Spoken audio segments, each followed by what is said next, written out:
The board meeting was halfway through when Victoria slammed a folder onto the table. Her voice was not loud, but just loud enough for everyone in the room to hear every word clearly. The VP promotion. Ini do not approve. The air in the conference room felt like it had been vacuumed out. The executives sitting along both sides of the long table lowered their heads in unison. Not one of them dared to look at me. Ini stood across from Victoria, my fingers pressing against the edge of the appointment letter. Ini had waited 3 years for this piece of paper. Ini had worked my way up from entry-level sales to department director, from department director to executive special assistant to the CEO. At least half of every $100 million contract that came through Wyndham Group had been secured by me, Dominic. Last month, the board had unanimously passed my promotion proposal.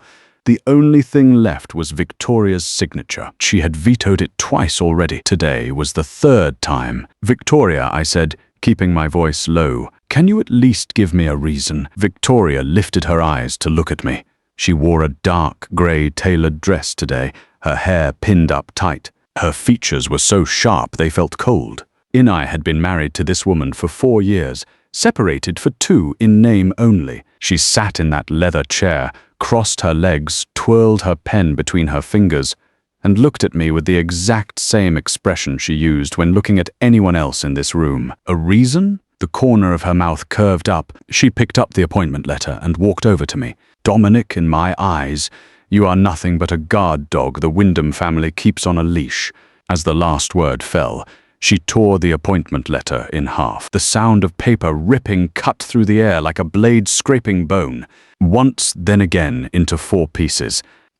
Then she raised her hand and threw the shreds directly into my face. The scraps slid down my cheek and scattered at my feet. The conference room was so quiet you could hear the hum of the central air conditioning overhead. In Mark, the marketing director sitting on the left side of the table, his throat moved like he wanted to say something, but in the end he just shifted his gaze toward the window. Ini looked down at the pieces on the floor, then back up at her. Victoria had already turned and walked back to her seat. She took the next document from her secretary, not even lifting her head. "This agenda item is closed." Next, as if what had just happened meant no more to her than signing off on an expense report. Ini crouched down and picked up every torn piece one by one and put them into my suit pocket. When I stood up, my legs felt numb. My knee knocked against the table leg with a dull thud. Victoria did not look up. Her secretary Emma glanced at me, her eyes full of pity. That was what I hated most, the pity. Ini walked out of the conference room and down the long corridor toward the elevator. Passing the break room, I heard 2 girls from administration talking inside. One of them lowered her voice and said, "Dominic got shot down by Victoria again. Did you not see it?" She tore up the appointment letter. The other one picked up. If it were me, I would have left ages ago. He must really be able to take it. I did not stop walking. Ini pressed the elevator button and went down. Outside the glass curtain wall on the ground floor of Wyndham Tower was the busiest commercial street in downtown Seattle. Ini stood at the entrance and lit a cigarette. My hands were shaking. It took 3 tries to get the lighter to work. The afternoon sun blazed down on my face, but I felt ice cold all over. My phone buzzed. In a message from Sean, "Got something on that batch of material costs. When can you come by?" Ini replied with 3 words. "Ini will come later." Sean was my college roommate, a commercial lawyer for 6 years now running his own firm.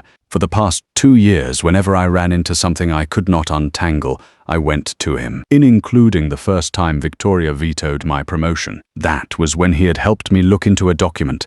In a document my mother had left behind. Ini crushed the cigarette out and took a taxi to the west side of the city. Sean's office was on the 12th floor of an old building in Pioneer Square. The elevator was painfully slow. When I pushed open the door, he was eating takeout over a mountain of case files. He saw my face and set his chopsticks down. "She shot you down again." I drank half a glass of lukewarm water from his desk, sat down, and pulled the torn pieces of paper out of my pocket. Ini spread them out one by one on the table. Sean was quiet for a moment, then he pulled a file folder from his drawer and pushed it across to me. "That thing you asked me to look into last time. I have results," he said. That offshore trust fund your mother left behind. In according to the terms your grandfather signed with the trustee bank, you gain full disposal rights after you turn 30. You turned 30 this year. The seal on the file folder was still intact. Inai opened it. Inside was a document in English and an asset verification letter from Bank of America. Inai read the number line 3 times to make sure I was not miscounting. You never touched this money, Sean said. Victoria should have no idea it exists. I stuffed the documents back into the folder and stood up. Sean called after me. Where are you going now? Back to the office, I said. I have a contract to negotiate tonight. After all that, you are still going? I did not answer. Inai pushed the door open and left. It was already 7:30 by the time I got back to Wyndham Tower. The lobby lights were off. Inai took the elevator to the 18th floor. The whole floor was dark except for the light coming from the CEO's office at the end of the hallway. Inai had originally planned to go to my own office next door to grab a client file. But when I passed Victoria's office, my footsteps stopped. The door was not fully shut. The lights inside were dim. Only one floor lamp turned on. Through the crack in the door, I saw a man's suit jacket draped over the long sofa Victoria always sat on. Dark grey, classic Armani cut. In my heart plunged. Inai was about to push the door open when a man's voice came from inside. Victoria! Are you sure you want to keep holding him down like this? I knew that voice. Pierce, senior partner at Wyndham Group. He had known Victoria since business school. For the past 2 years, he had been embedded in the company as a strategic advisor, his office right next to Victoria's. Victoria's voice followed. Stay out of this. How can I? Then came a rustling sound. Through the crack, I saw the door to the private rest area inside push open a sliver. Pierce walked out, wearing only a dress shirt with the sleeves rolled up to his elbows. He bent down, picked up the jacket from the sofa, draped it over his shoulders, and turned back toward the rest area. The door to the rest area was slightly ajar. On the floor, I could see a woman's silk slip dress, the same one Victoria had been wearing under her business suit at today's meeting. My fingers dug into the doorframe. Inai could feel my nails sinking into the wood, but I felt no pain. Pierce came out again. This time he was holding a wine glass. He poured half a glass of red wine and turned to walk back. Passing the door, he suddenly stopped. Our eyes met through a gap no wider than 10 centimeters. Pierce paused for a beat. Then the corner of his mouth lifted into a faint, almost imperceptible smile. He said nothing. He raised his glass in my direction, a subtle toast. Then he reached out and pushed the door gently shut. The click of the lock snapping into place hit the top of my skull like a hammer. Inai did not move. 10 minutes, maybe 15. Inai do not know how long I stood there. Not until the elevator dinged at the end of the hallway did I come back to myself. Inai turned and walked into the stairwell. The motion sensor light flickered on, then dimmed. Inai leaned against the cold concrete wall, sat down, loosened my tie, and gasped for air. My phone lit up. In a message from Victoria, put the third quarter report on my desk tomorrow. The board has new agenda items for Monday. The tone was so calm, as if nothing had happened today at all. Inai flipped my phone over and set it face down on the floor. Inai closed my eyes. In the dark, images kept flashing through my head. The day I married Victoria 3 years ago, she wore a white wedding dress standing on the hotel lawn. Her smile was shallow. She said, I agreed to marry you, but not because of love. I thought it was a joke. Later, I found out it was not a joke. She married me because she needed an obedient tool to stabilize the company. The technology patents my mother left behind happened to be exactly what Wyndham Group needed to break into the Southwest market. After the wedding, she transferred those patents to the company one by one. By the time I realized what was happening, there was nothing left in my hands. It was nearly 10 by the time I came out of the stairwell. The elevator took me to the ground floor. Inai walked out and ran into Pierce again at the entrance. He was alone, leaning against his black Porsche, an unlit cigar between his fingers. Dominic, he called out, his tone casual. Working late. I ignored him. I heard today's board meeting did not go so well, he said with a smile. But do not take it too personally. You know how Victoria is. She vetoed you 3 times. It does not mean you are not qualified. Maybe she just does not want the person sharing her bed sitting too high up. You understand what I mean, right?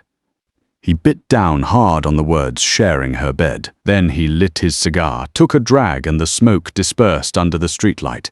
I said one sentence. Pierce, save it. He raised an eyebrow and did not respond. Inai flagged down a taxi, and as I pulled the door open, I heard him speak slowly behind me. Dominic, just accept it.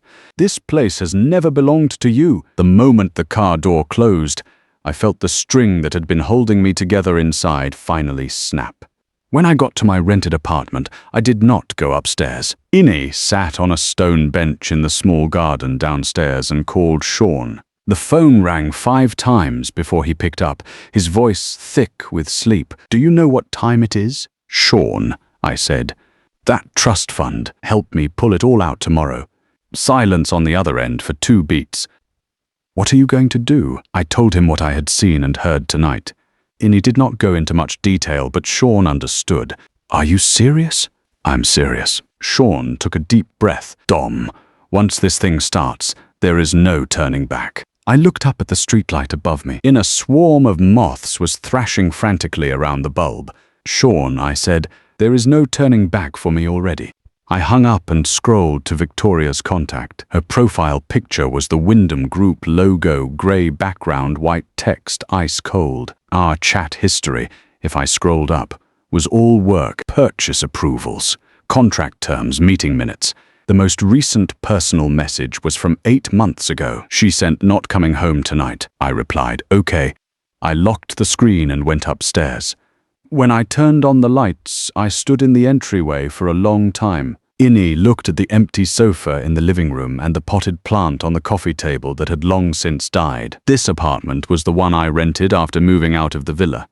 2 bedrooms, 1 bath, 60 square meters, 4,800 a month. Victoria had never once visited. Innie walked into the study, turned on the computer, and created a new encrypted document. The title I typed was 5 words.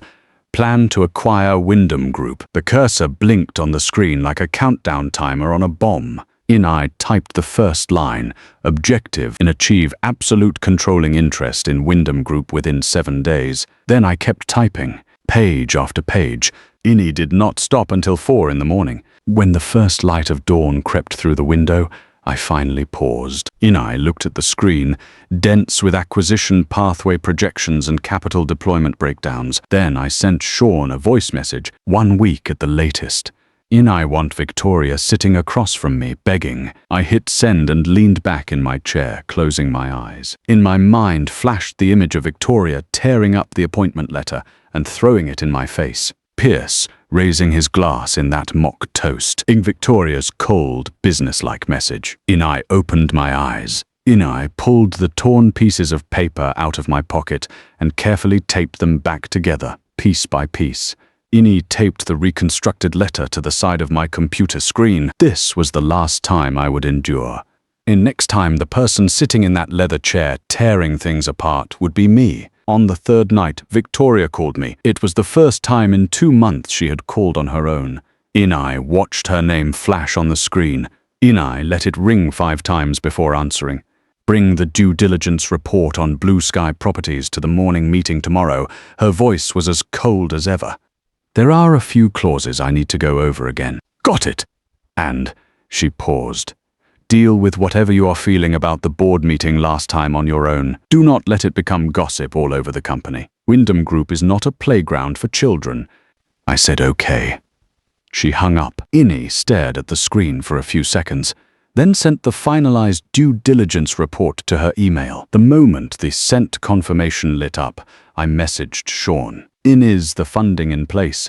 Sean replied fast. In arrived this morning. Signing the authorization tomorrow. Inai flipped the phone face down on the desk and continued sorting through the papers in front of me. In the printer in the study spat out sheet after sheet. Every document pointed to the same thing. The ownership structure of Wyndham Group, broken down piece by piece, plus 4 asset transfers Victoria had made over the past 3 years under the name of strategic restructuring. to a holding company controlled by Pierce. When Sean had dug these up, he was silent on the phone for at least 10 seconds. "Dom, this is straight-up corporate asset stripping. More than enough to file criminal charges," he said. "Hold off," I said. "Wait for my signal." The signal had not arrived yet, but it would be soon. The next night, there was a business dinner I had not planned to attend. But the client had specifically requested Victoria's presence, and Victoria had told me to accompany her. The venue was a private dining restaurant in the center of Seattle. The private room was not large, decorated in gaudy gold. Victoria wore a black silk slip dress with a thin chain resting on her collarbone. She could hold her liquor. She drank glass after glass, white wine and red, one cup after another. Inai stepped in to block a couple of rounds for her. She turned and glared at me, hissing under her breath, "Do not meddle." The dinner ended at 10:30. Victoria had drunk quite a bit, but not enough to be truly drunk, and her steps were just slightly unsteady when she walked. Inai reached out to steady her. She shook my hand off and said no need. I drove her back to Wyndham Tower. She said she still had documents to sign. When the car stopped at the entrance and she stepped out of the passenger seat, she swayed. Instinctively, I grabbed her wrist. Her hand was ice cold. Her wrist was as thin as a piece of bamboo. "Dominic," she said, looking down at my hand. "Let go." I let go. She walked through the revolving door into the tower. Inai sat in the car and lit a cigarette. Halfway through, I suddenly remembered there was a data error in the due diligence report. If it was not corrected before the morning meeting, it would be a problem. Inai crushed out the cigarette, got out of the car, and went inside. It was almost 11 when I reached the 18th floor. Only a row of emergency lights was on in the hallway. The light was dim. Inai walked toward the CEO's office. My footsteps echoed down the empty corridor. Then I heard it. Laughter coming from Victoria's office. Very soft, but unmistakably laughter. Inai had never heard Victoria laugh like that.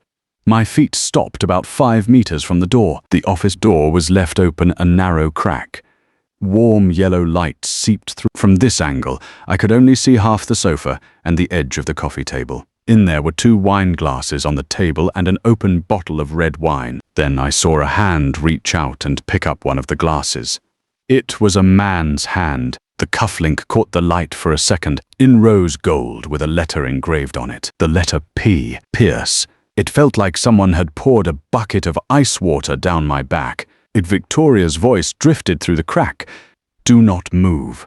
Let me do it myself." Her tone carried a lazy hint of playful reproach. Then Pierce's voice, very low. "You drank too much tonight. Let me." Then came rustling sounds, like someone putting on or taking off clothes. Inai took one step forward and looked through the crack. What I saw nailed me to the floor. The door to the private rest area was open, light spilling out. Victoria stood with her back to the door, hair down, still wearing the black silk dress from the dinner. But the zipper was already pulled halfway down, exposing her entire back. Pierce stood behind her, his hands rested on her shoulders. He leaned down and whispered something in her ear. Victoria tilted her head. On her lips was a soft, tender curve I had never seen before. Then Pierce reached out, picked up a dark jacket draped over the sofa. Inai recognized it. It was the cashmere coat Victoria often wore. He placed it over her shoulders. But the gesture was far too intimate. His fingers slid from her shoulders along the collar to the front, helping her adjust it. Then, as if it were the most natural thing in the world, he pulled her gently into his arms. Victoria did not push him away. Her head rested against Pierce's shoulder. The scene probably lasted no more than 10 seconds. But to me it stretched on like being flayed alive. My breath solidified into a hard lump in my throat. My fingernails dug a row of crescents into my palms. Inai stepped back. The sole of my shoe made a very soft sound against the tile floor, like stepping on a dry leaf. But in this empty late-night corridor, that sound was amplified tenfold. The noise inside the office stopped abruptly. Inai turned and walked quickly toward the stairwell. Before I had taken 10 steps, the door behind me opened. "Who is there?" Pierce's voice. Inai did not stop. Inai pushed open the stairwell door and took the stairs down. My leather soles hit the concrete steps. Every step felt like stepping on my own heart. In behind me came the sound of the door opening again, then his footsteps. They stopped after a few paces. Inai reached the stairwell landing and stopped. Inai leaned against the wall, gasping for breath. The motion sensor light clicked on, its stark white glare hitting my face. Inai pulled out my phone. My fingers were shaking so hard it took 3 tries to unlock the screen. Sean's earlier message was still there. Authorization signing tomorrow. Inai stared at the message for a long time. Then I typed 3 words back. Change of plans. Sean replied instantly. What do you mean? Inai typed 4 more words. We start tonight. Inai shoved the phone back in my pocket. Inai took the stairs down 1 more floor, then caught the elevator to the ground. When I stepped outside, the wind had picked up.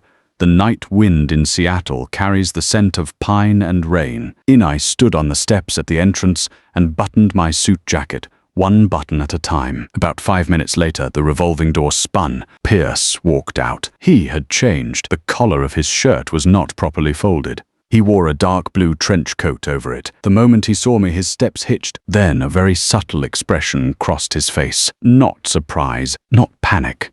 Something closer to the composure of a victor. Dominic, he said. He smiled and walked over, stopping about 2 meters away from me. Went back upstairs to grab something?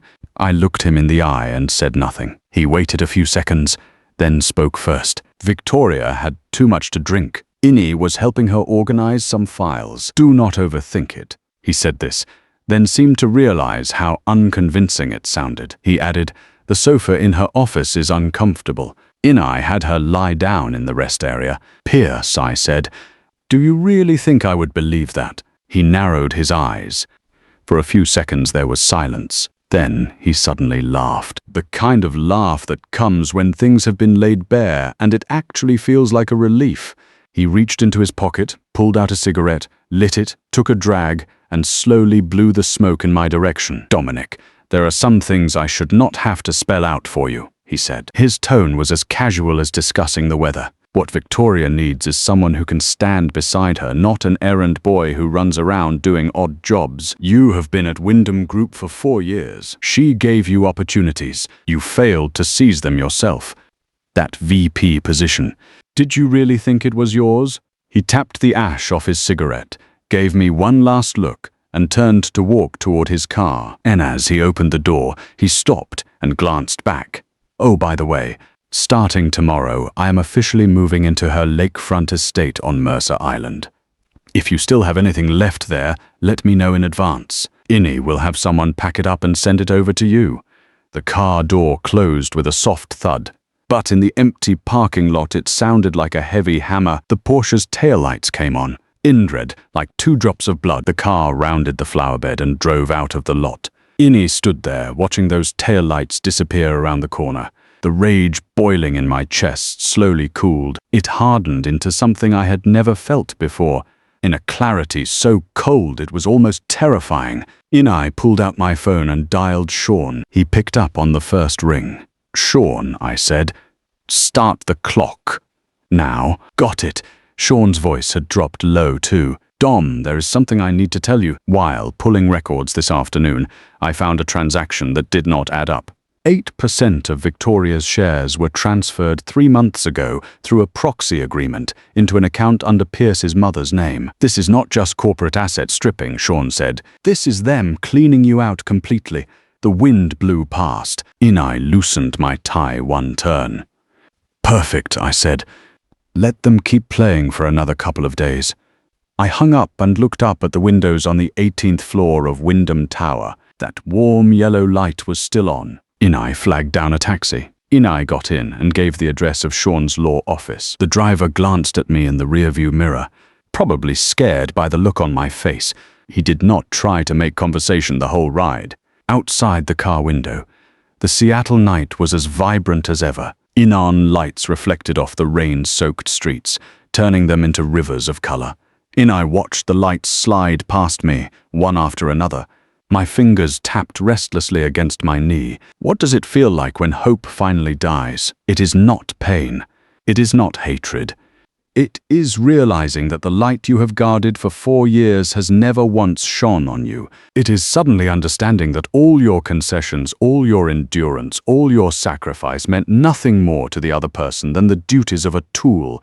It is realizing you have to take everything back yourself. Inai looked down at the countdown timer on my phone screen.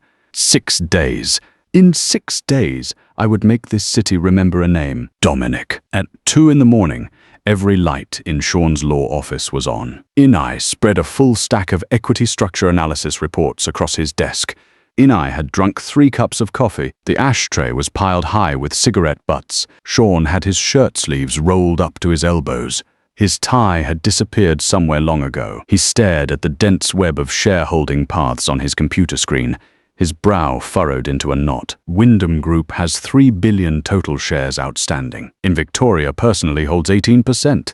Her father Charles still holds 12%. Father and daughter combined just barely cross the 30% threshold for relative control, Sean said, tapping a figure on the screen with the tip of his pen. But of that 18%, 8% was transferred 3 months ago through a proxy agreement into an account under Pierce's mother's name, which means Victoria's actual holdings right now are only 10%. How much does Pierce have himself? Sean flipped a page. Pierce holds 7% of Wyndham Group through his company Blackstone Holdings. Add the 8% his mother is holding as a proxy. The total equity he effectively controls is 15%. I ran the numbers through my head. Charles held 12%. Victoria held 10%. Pierce held 15%. The 3 of them together made 37%. The remaining 63% was scattered among institutional investors and retail shareholders in the open market. If Pierce and his mother's proxy holdings are treated as persons acting in concert, I said, Pierce is already the de facto second largest shareholder of Wyndham Group, only behind Charles. Correct. Sean set his pen down. And Charles has been in poor health the past 2 years. He has been recuperating in Switzerland. He is basically out of the picture. Victoria's voting power on the board relies heavily on her father's proxy authorization. If anything happens to Charles, then Pierce becomes the largest. Sean nodded. Inai stood up and walked to the window. Seattle in the deep hours of the night was as quiet as an empty city. An occasional car passed on the elevated freeway, its taillights dragging a red trail behind. The glass reflected my face, dark circles under my eyes, stubble starting to show. Sean, I said, run a calculation for me. How much would it take to gain absolute control of Wyndham Group? Sean did not answer right away. He looked at me first. That look. Inai knew it well. It was the same look he got before a trial when he was weighing the odds of winning. Absolute control means you need over 50% of the equity. He picked up a calculator and punched in a string of numbers. Right now, Charles and Victoria together hold 22% in real terms. Pierce has 15%. You will not be able to get these 3 people's shares in the short term unless they sell voluntarily. The remaining 63% is on the market. But Wyndham Group's equity structure has an anti-takeover provision. Any single shareholder accumulating over 5% must report to the board. Once reported, Victoria has the authority to trigger a poison pill provision and dilute your holdings. So you cannot just go through the secondary market directly? I turned around to face him. Not the secondary market. Sean's fingers stopped on the calculator. That offshore trust your grandfather left, I said. Tell me its exact structure. Sean was silent for a few seconds. He pulled a dark brown leather file folder from the deepest drawer of his desk. The flap was sealed with wax, stamped with the steel seal of a family trust. He broke the seal and pulled out a stack of documents, all in English. The paper was slightly yellowed but well preserved. Your mother, through Atlantic Trust in the Cayman Islands, established a family fund. Sean flipped open the first page. Initial asset size was $400 million. In according to the trust terms, the trustee bank must transfer management rights to the sole beneficiary once they turn 30. That is you. 400 million. Correct? Roughly 28 billion in our currency at today's rates. Sean flipped to the asset inventory page. But that is not the most important part. What matters is that this trust fund, through a 3-layer offshore structure, holds equity in 2 companies listed on the Hong Kong Stock Exchange, as well as an investment company registered in the British Virgin Islands. That investment company is called West Capital. West Capital. My grandmother had come up with that name before I was even born. My mother's family had built their fortune in import and export, 3 generations of it. At their peak, they had 17 factories across the Yangtze River Delta. Later, the family declined. My grandfather packaged what little remained into this family trust, saved under my mother's name. Before she passed, she handed me this document and said one thing: "Do not touch this unless you reach the absolute end."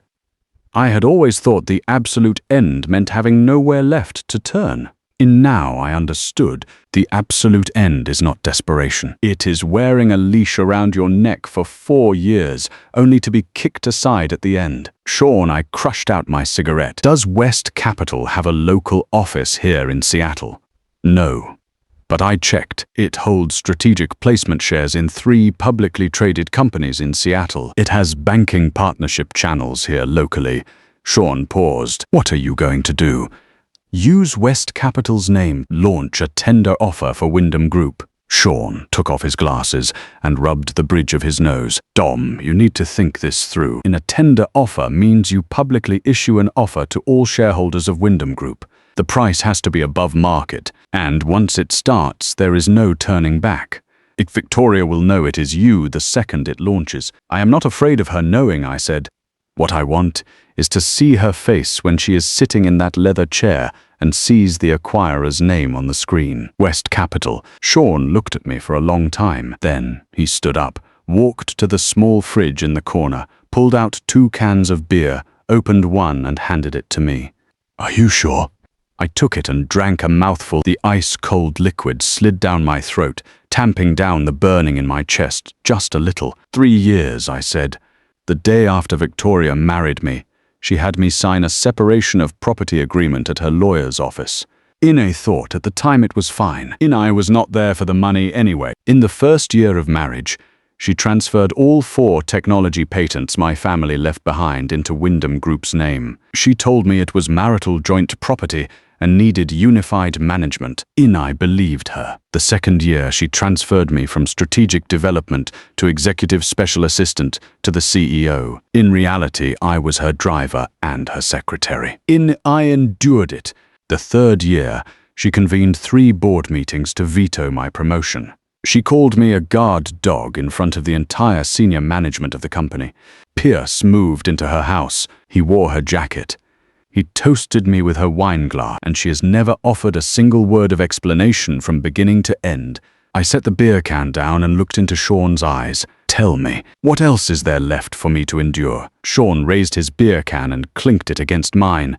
He tilted his head back and took a long drink. Then he set the empty can down on the desk, sat back in front of the computer, and repositioned his hands on the keyboard. All right, he said, I will draft the acquisition plan. But you have to promise me. The entire process must be fully compliant. Victoria and Pierce are not amateurs. If there is any procedural flaw, they will countersue us into bankruptcy. Do not worry, I said. I want them to lose fair and square. Sean started typing. On the screen, spreadsheet rows extended downward one by one. Acquisition pathways, funding sources, compliance reviews, timeline milestones. Everything in his hands turned into calculations precise down to the hour. Innie sat beside him and re-examined every public financial report and shareholder change record from Wyndham Group over the past 3 years, from beginning to end. And at 4 in the morning, Sean suddenly stopped. He turned to look at me. There is one problem. Say it. Wyndham Group's poison pill is triggered when a single shareholder exceeds 15%. If you want over 50% control, you have to complete the acquisition all at once before the poison pill triggers. But with a tender offer, the shareholders are scattered across dozens of institutions and thousands of retail investors. You cannot collect over 50% in a single day. I stared at the numbers on the screen, my mind racing. What if I do not buy from the shareholders? What do you mean? 5 years ago, Wyndham Group issued convertible bonds, $2 billion total. They mature next year. I pulled a document out and placed it in front of him. According to the terms, creditors can choose to convert the bonds into equity before maturity. The conversion price is $8.50 per share. Wyndham Group's current stock price is $12.30. Sean's eyes lit up. You mean? These convertible bonds are spread across 3 institutions. If I buy all 3 institutions' creditor rights, then convert them simultaneously, I can get about 235 million shares and add in the dispersed accumulation on the secondary market below 5%, plus the shares locked down through the tender offer. I picked up a pen and wrote a number on the paper. I can hit 51% within 48 hours. Sean stared at that number in silence for a full 10 seconds. Then he picked up his phone and dialed a number. In it rang 3 times. The person on the other end picked up, voice raspy with sleep. Sean, do you know what time it is? Old friend, help me check 3 things. Sean put it on speaker. The creditor list for Wyndham Group's convertible bonds from 5 years ago, the timeline for Atlantic Trust's asset unfreezing process, and the regulatory approval timeline for West Capital launching a domestic tender offer. The person on the phone was silent for a moment. How big of a deal are you trying to pull off? Never mind that, Sean said. Get it to me before sunrise. Fine! The call ended. Sean looked at me. In a slow smile crept across his face.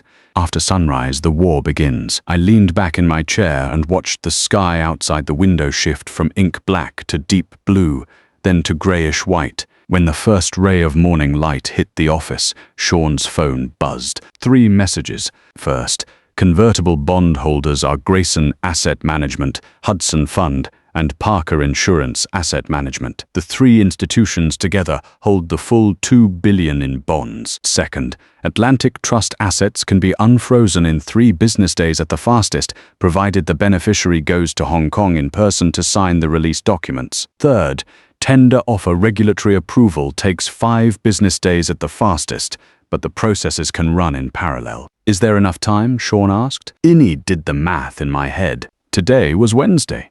Get to Hong Kong by Friday to sign the trust release documents. Contact the 3 institutions over the weekend to negotiate the creditor rights transfer. Unofficially launch on Monday. The hardest part would be convincing all 3 institutions to transfer simultaneously. If word leaked, Victoria would activate countermeasures immediately. But the owner of Grayson Asset Management was someone I knew. He was the husband of my mother's college roommate. He had been involved in my family's business back in the day. It is enough. I stood up and put on my suit jacket. Book me the earliest flight to Hong Kong today. Sean nodded and opened the booking app. Inai was at the door when he called out to me. Dom, he said, if this succeeds, you will be the new owner of Wyndham Group. What are you planning to do about Victoria? I did not turn around. I will not do anything to her, I said. I will treat her exactly the way she treated me. In fair exchange. In no bargaining. I walked out of the office. The early morning wind hit my collar. It was cold enough to keep a person clear-headed. Inai pulled out my phone and scrolled to Victoria's message thread. Her last message was still sitting there. Put the 3rd quarter report on my desk. I exited the thread. Inai opened my phone and deleted every chat record, every photo, every call log related to Victoria. My finger paused on the last photo. It was from our wedding day 4 years ago. In Victoria, in a white dress on the lawn, her profile facing the camera, the sunlight filtered through the leaves of the maple tree behind her. When I took this photo, I remember thinking, this woman, I'm going to spend my whole life loving her. Looking at it now, I saw it for what it was. In a fool being set up, admiring the person setting him up. Inai pressed delete. Inai put the phone back in my pocket. Inai flagged down a taxi and gave the airport address. As the taxi crossed the Lake Washington Bridge, the morning sun covered the water in gold. Seattle shrank behind me into a blurry silhouette. In 6 days I would return, in a different capacity. 3 days after returning from Hong Kong, the acquisition plan entered its most critical phase. Sean set up a meeting for me with Grayson, the owner of Grayson Asset Management. The location was the Broadmoor Golf Club in the western suburbs of Seattle. Grayson was in his early 60s, hair graying but full of energy. He was the husband of one of my mother's old college roommates. After my mother's family declined, he was one of the few old family friends who still sent me a holiday greeting text every now and then. When Grayson arrived, he was wearing a light grey golf shirt. He smiled when he saw me. "Kid, last time I saw you was at your wedding. 4 years. Time flies." "Sir," I stood and shook his hand. "I asked you here today because I need your help on something." Sean mentioned something on the phone. Grayson sat down and poured himself a cup of tea. "Wyndham Group's convertible bonds. You want to buy them?" "Yes. 2 billion is not a small number." "I have the money." I pushed a copy of the trust asset verification document across the table. "Sir, I will be honest with you. This creditor rights transfer is not just a transaction for me. You know what is happening inside Wyndham Group right now? In Victoria is being led by the nose by Pierce. In and behind Pierce, there is an offshore shell company. My suspicion is that their ultimate goal is to strip out Wyndham Group's core assets and leave an empty shell for the shareholders." Grayson held his teacup and was quiet for a moment. He took a slow sip. "Dom," he set the cup down. "Your mother and my wife were very close. They shared a dorm room for 4 years. I subscribed to these bonds back then, partly because of your mother. I believed Wyndham Group would be in good hands with you there. But now, if you want to take them over, I have only one condition." "Name it." "Market price transfer, not a cent cheaper, but you have to promise me one thing. After you take over Wyndham Group, do not tear down those old factories your grandfather left behind. 3 generations of your family's blood and sweat. Do not let it be destroyed in this generation." I looked at his graying temples and nodded solemnly. "I promise." Grayson pulled out his phone and, right in front of me, called his asset management department. "Grayson Asset Management's Wyndham Group convertible bond holdings. Begin the transfer process starting today. The counterparty is West Capital." He hung up, stood, and patted me on the shoulder. "If your mother were still here to see you today, she would be proud." My throat tightened. I said thank you. Coming out of the golf club, Sean was waiting in the car. He saw my face and knew it was done. He pushed open the passenger door. After I got in, he handed me a hot Americano. "Grayson is settled. Hudson and Parker are lined up too. Joint meeting tomorrow morning." He started the car. "Now we are going to Wyndham Tower." "Why Wyndham Tower?" "You said you needed to pull your old project files."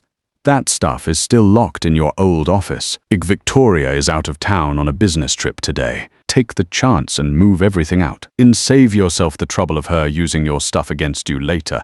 The 18th floor of Wyndham Tower was as quiet as ever. It was Saturday. Only a few young employees working overtime were at their desks, tapping on keyboards. I used my access card to swipe open the door to my old office. It looked exactly as I had left it. Files stacked into small mountains on the desk, in a layer of dust on the professional reference books on the shelf. I started packing important documents into boxes. Project closeout reports, client files, original patent technology records. Nothing could be left behind for Victoria. After filling 2 large boxes, I pulled out a stack of old folders from the bottom shelf and flipped through them. One of them was a brown folder. The cover had no label. The folder was thick. I opened the first page and froze. It was a pregnancy test report. Victoria's pregnancy test report, dated 2.5 years ago. The report showed 8 weeks pregnant. Fetal development normal. Estimated due date was March of the following year. On the back of the report, there was a handwritten note in Victoria's handwriting. The strokes were messy but legible. "Tell Dominic." Forget it. Wait until the project stabilizes. I held the report in my hand. My fingers went numb. It felt like the blood had been drained from my limbs. My chest was a sheet of ice. She had been pregnant with my child. She never told me. Dumped the entire contents of the folder onto the desk.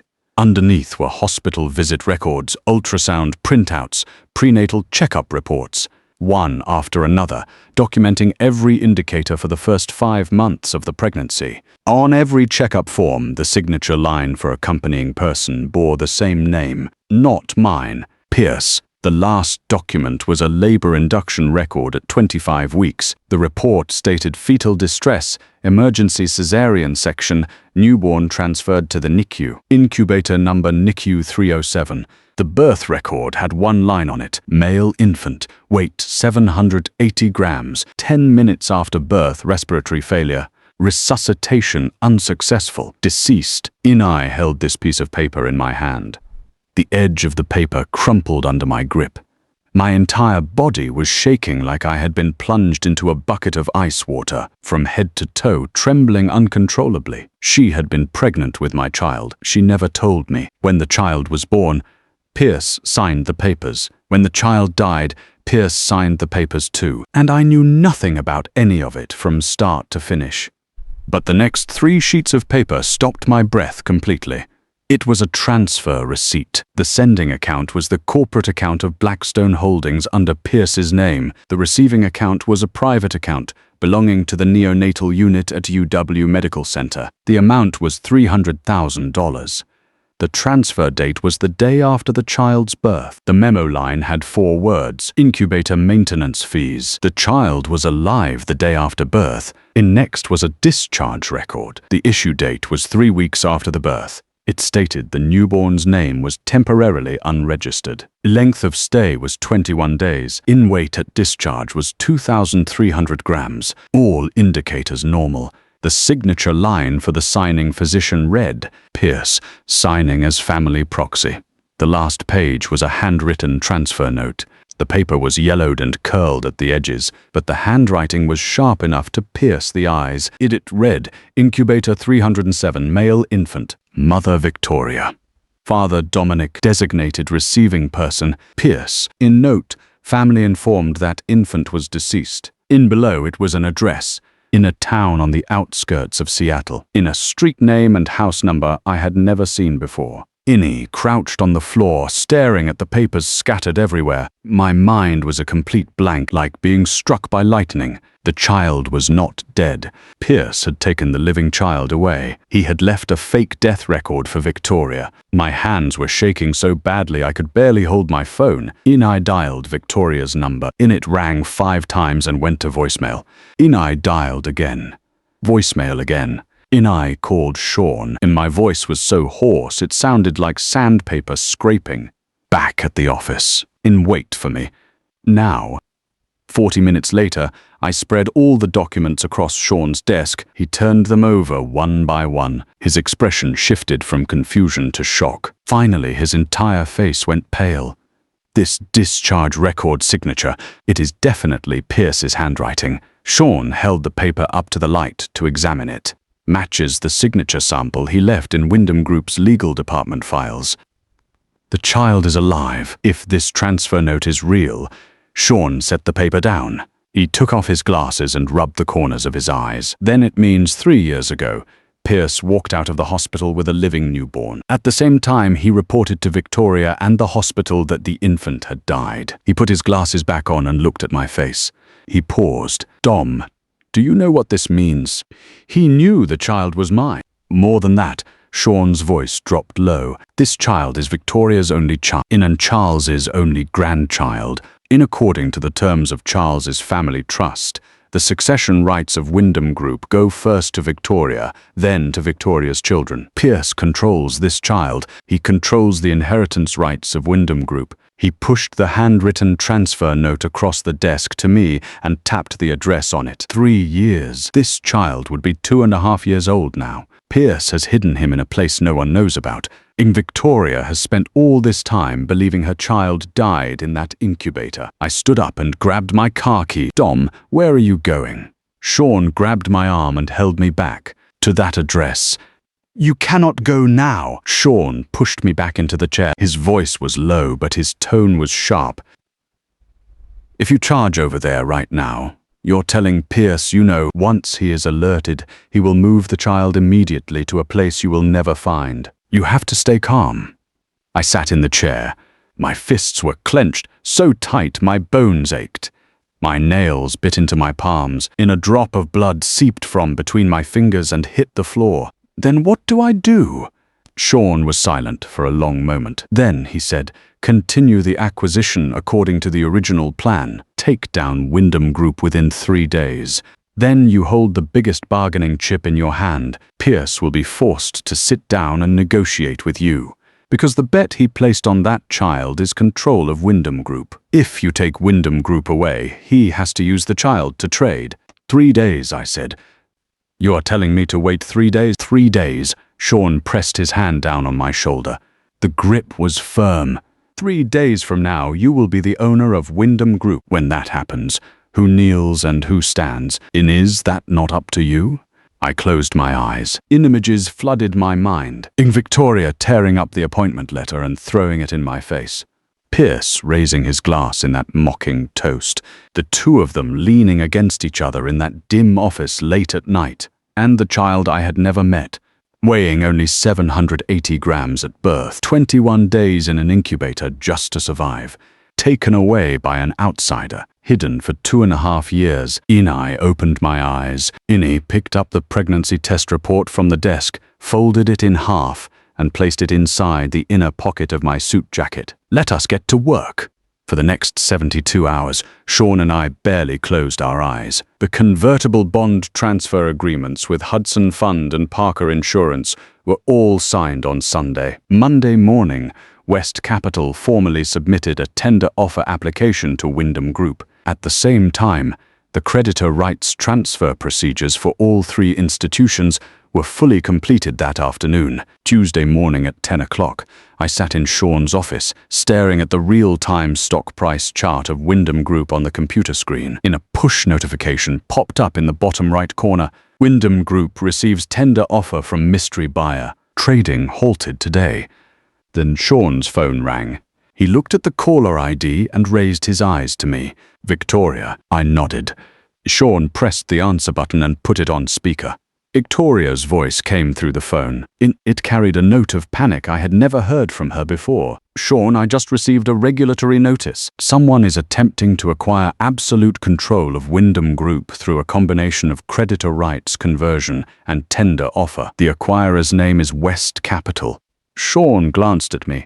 His tone was steady. Victoria, I am aware of this, but I am legal counsel for West Capital. Per regulations, I cannot disclose any information about the acquiring party to you. Silence on the other end for a few seconds. Then Victoria's voice changed. The panic was still there underneath, but layered on top was that familiar, imperious arrogance. Fine, I will deal with him directly. Tell him this. Wyndham Group has anti-takeover mechanisms in place. If he thinks he can swallow me whole, it will not be that easy. The call disconnected. Sean set the phone down and looked at me. She still does not know it is you, he said. West Capital is registered in the British Virgin Islands. Shareholder information is not public. She cannot trace it. I did not say anything. I just looked at the acquisition plan finalized on the screen. The last page of the document was stamped with the seal of West Capital. There was one space left blank, waiting for my signature. Picked up the pen and wrote my name in that space. Dominic. Wednesday morning, 9 o'clock. I said to Sean, I will be sitting in the main seat of Wyndham Group's conference room. Wednesday morning at 8:45, I put on a dark grey bespoke suit. I stood at the entrance to the lobby of Wyndham Tower. Behind me were Sean and the entire acquisition team. In front of me was that familiar revolving door. My phone buzzed.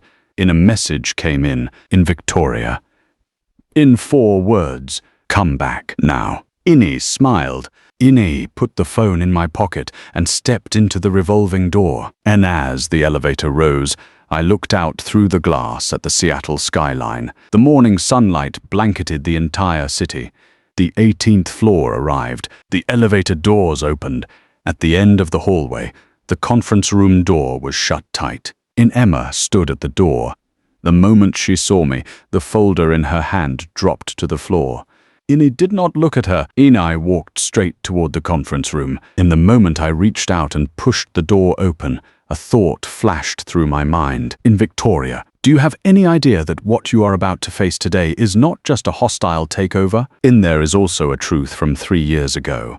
Something you should have known. Something the person you trusted most kept hidden from you. The door swung open.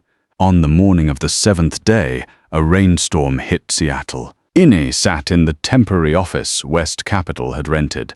In front of me lay 3 fully signed documents: the convertible bond transfer agreement from Hudson Fund, the equity transfer confirmation from Parker Insurance, and the creditor rights conversion confirmation that Grayson had personally delivered from Grayson Asset Management. The 3 documents stacked together, plus the 4.7% of outstanding shares accumulated from the secondary market over the past 6 days, brought the chips in my hand just past 51% of Wyndham Group's total equity.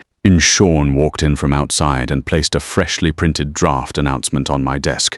The ink was still damp. Wyndham Group's announcement regarding change of controlling shareholder. He read the title aloud, then looked up at me. NASDAQ has reviewed and approved it. It goes live at 10 o'clock this morning. I glanced down at my watch. 9:40. Outside the window, the rain was getting heavier. Water streamed down the glass, blurring the outline of the office building across the street into something unrecognizable. I leaned back in my chair and pulled out the torn pieces of paper from the inner pocket of my suit. The VP appointment letter Victoria had ripped up in front of the board 7 days ago. I had taped it back together piece by piece with clear tape. The crease marks were dense and overlapping, but every word on it was still there. "You still have that?" Sean glanced at it and shook his head. "A souvenir." I put the taped paper back in my pocket. "Let us go to Wyndham Tower." The car stopped on the street across from Wyndham Tower. The windshield wipers swung back and forth, pushing the rain off the glass only for it to gather again. Innie did not get out. Innie just watched the building through the curtain of rain. The 36-story glass curtain wall looked grey and somber in the downpour. The revolving door on the ground floor kept spinning. People went in and out under umbrellas. No one noticed the black sedan parked inconspicuously by the curb. Sean sat in the passenger seat, his laptop open on his lap. He refreshed the page every few seconds. Suddenly his finger stopped. He turned the screen toward me. "The announcement is live." The notice of Wyndham Group's controlling shareholder change was posted on the NASDAQ website. The headline was in bold type. I scanned the content. The acquirer, West Capital, through negotiated transfers, convertible bond conversions, and secondary market accumulation, now holds 51.2% of Wyndham Group's equity, becoming the company's largest shareholder and de facto controller. The announcement timestamp was 10 o'clock this morning. My phone rang almost the exact same second. The name flashing on the screen was Victoria. Innie did not answer immediately. The ringtone sounded once, twice, 3 times. The car was silent except for the rain and that monotonous electronic tone. On the 5th ring, I pressed the answer button. Innie did not speak first. Victoria's voice came through, languid, casual, exactly the same tone she had used every time she called me over the past 4 years. "Dominic, I am here. You have taken a week off. Are you done throwing your tantrum?" Her voice carried a trace of impatience, like she was scolding a disobedient subordinate. "The 3rd quarter report still has not been submitted. Emma has been chasing it for days. Come back to the office this afternoon and put the report on my desk." I held the phone and said nothing. "Do you hear me?" Her tone hardened slightly. "I do not know where you have been this past week, and I do not care to know. But remember this, Wyndham Group is not a place for you to throw fits. I have already given you a way out regarding the board meeting last time. Do not push your luck."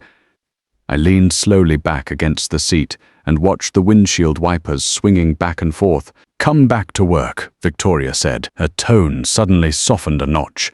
But it was not guilt. It was coaxing. The kind of coaxing you use when you think throwing a dog a bone will make it wag its tail. "Are you done with your tantrum?" I finally smiled. Not a bitter smile.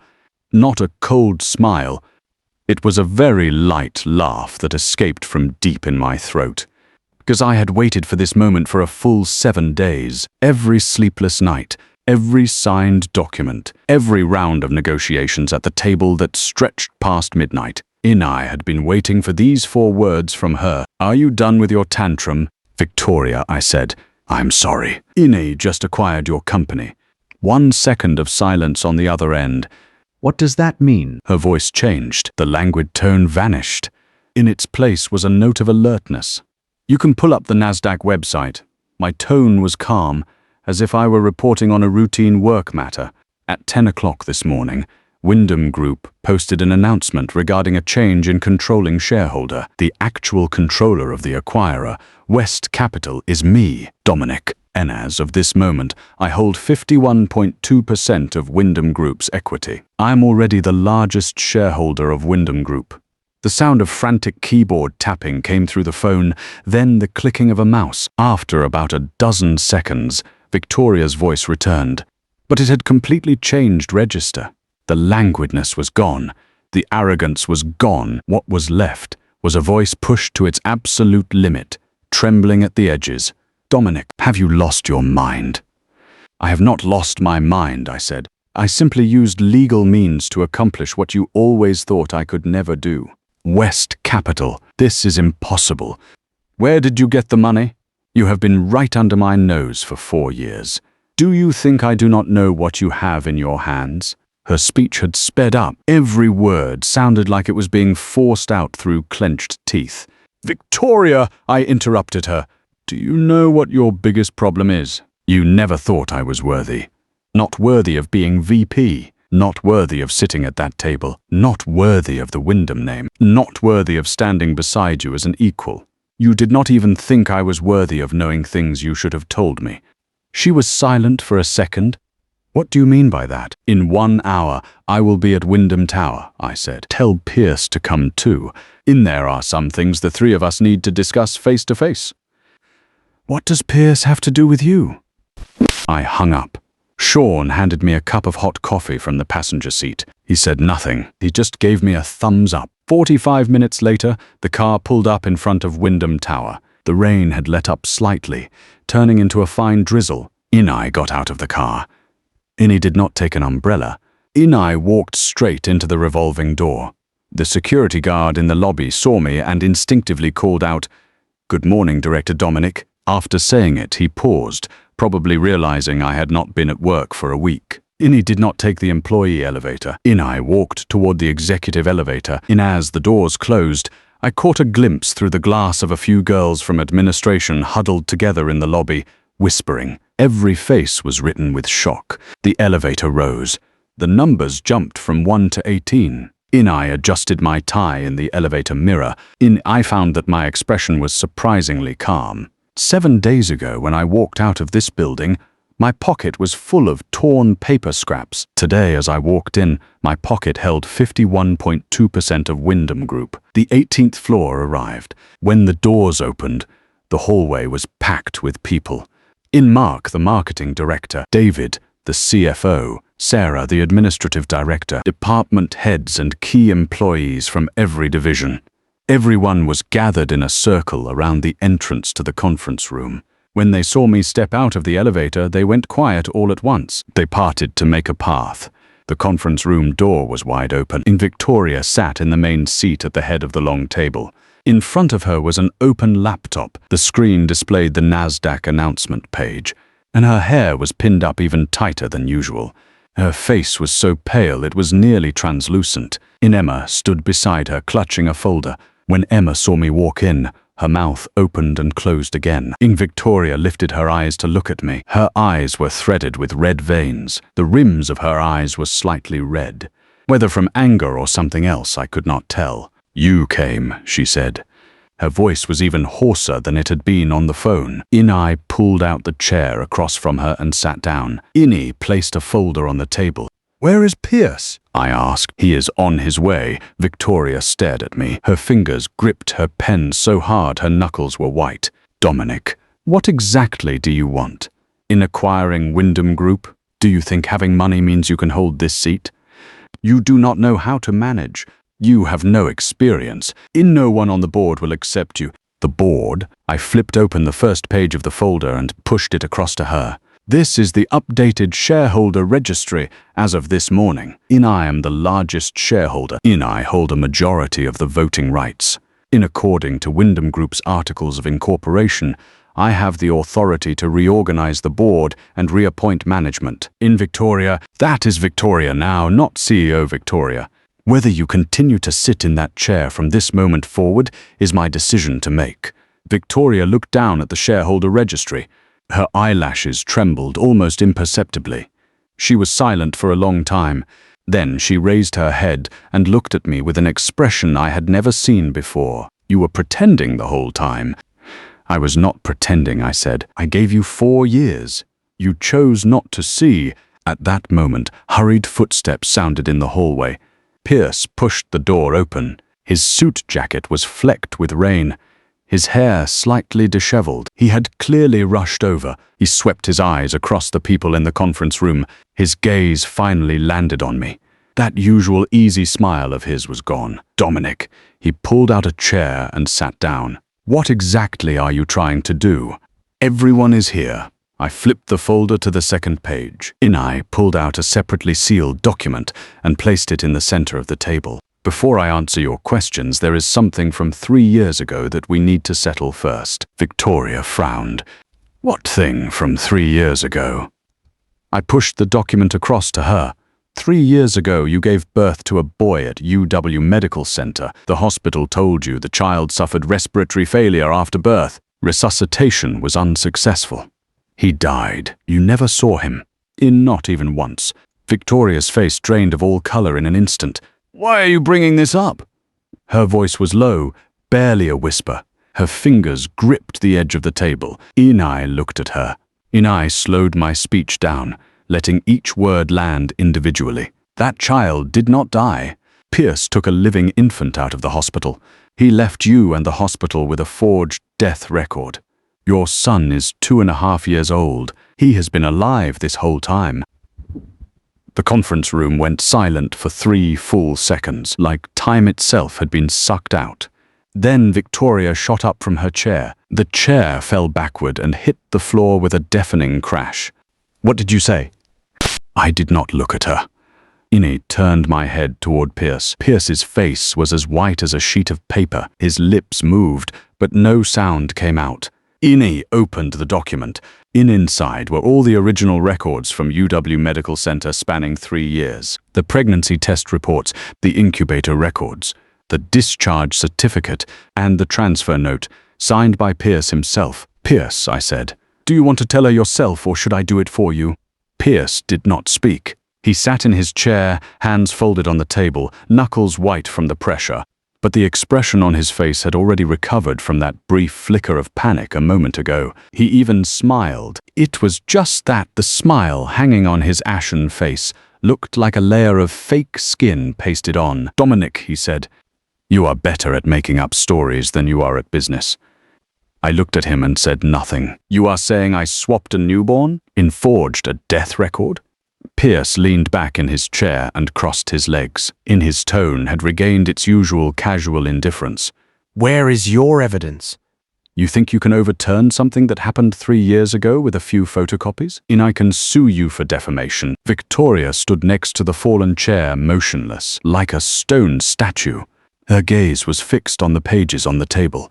The top sheet was the original NICU 307 incubator record. Newborn birth weight, 780 grams. APGAR score at 10 minutes, 3 out of 10. 21 full days in the incubator before being out of danger.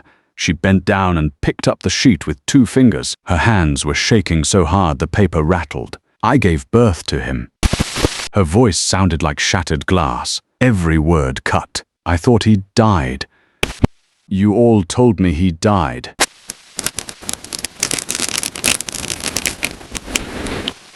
She lifted her head. Her gaze shifted back and forth between me and Pierce, finally landing on Pierce's face. "You signed the papers back then. You said the baby did not make it. You said you watched him go with your own eyes." Pierce's Adam's apple bobbed. "Victoria, the situation was very complicated at the time." His voice had dropped, taking on a soothing tone. "You hemorrhaged badly after the delivery. You were unconscious for 3 days. The neonatologist explained things to me very clearly. The baby was extremely premature. His organs were underdeveloped. The survival rate was extremely low. Inai stayed at the hospital for 3 days. In the end." "You are lying!"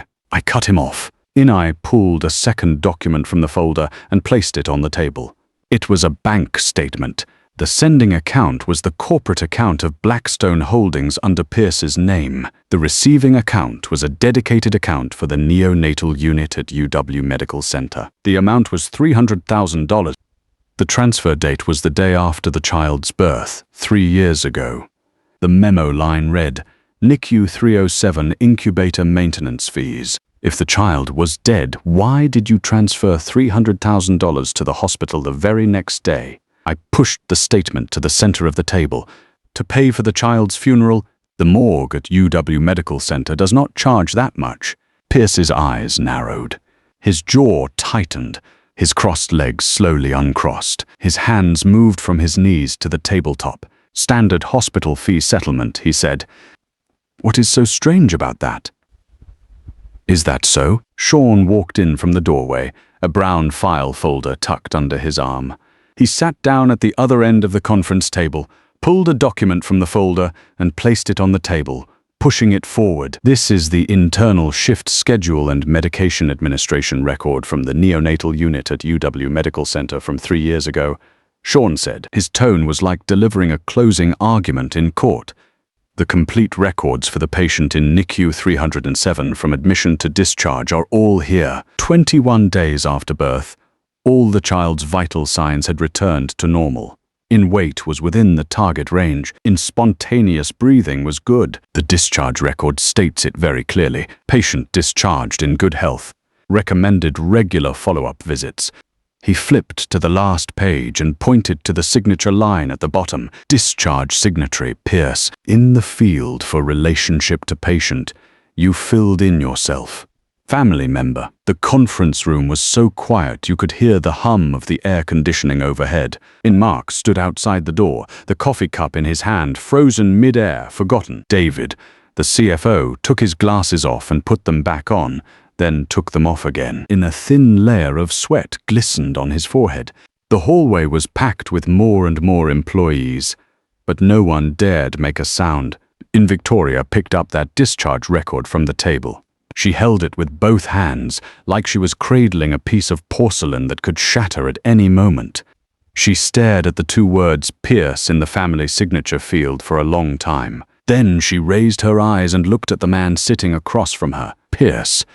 She said his name. Her voice was very soft, but everyone in the conference room heard it. The composure on Pierce's face finally cracked open. Victoria, listen to me. Where is he?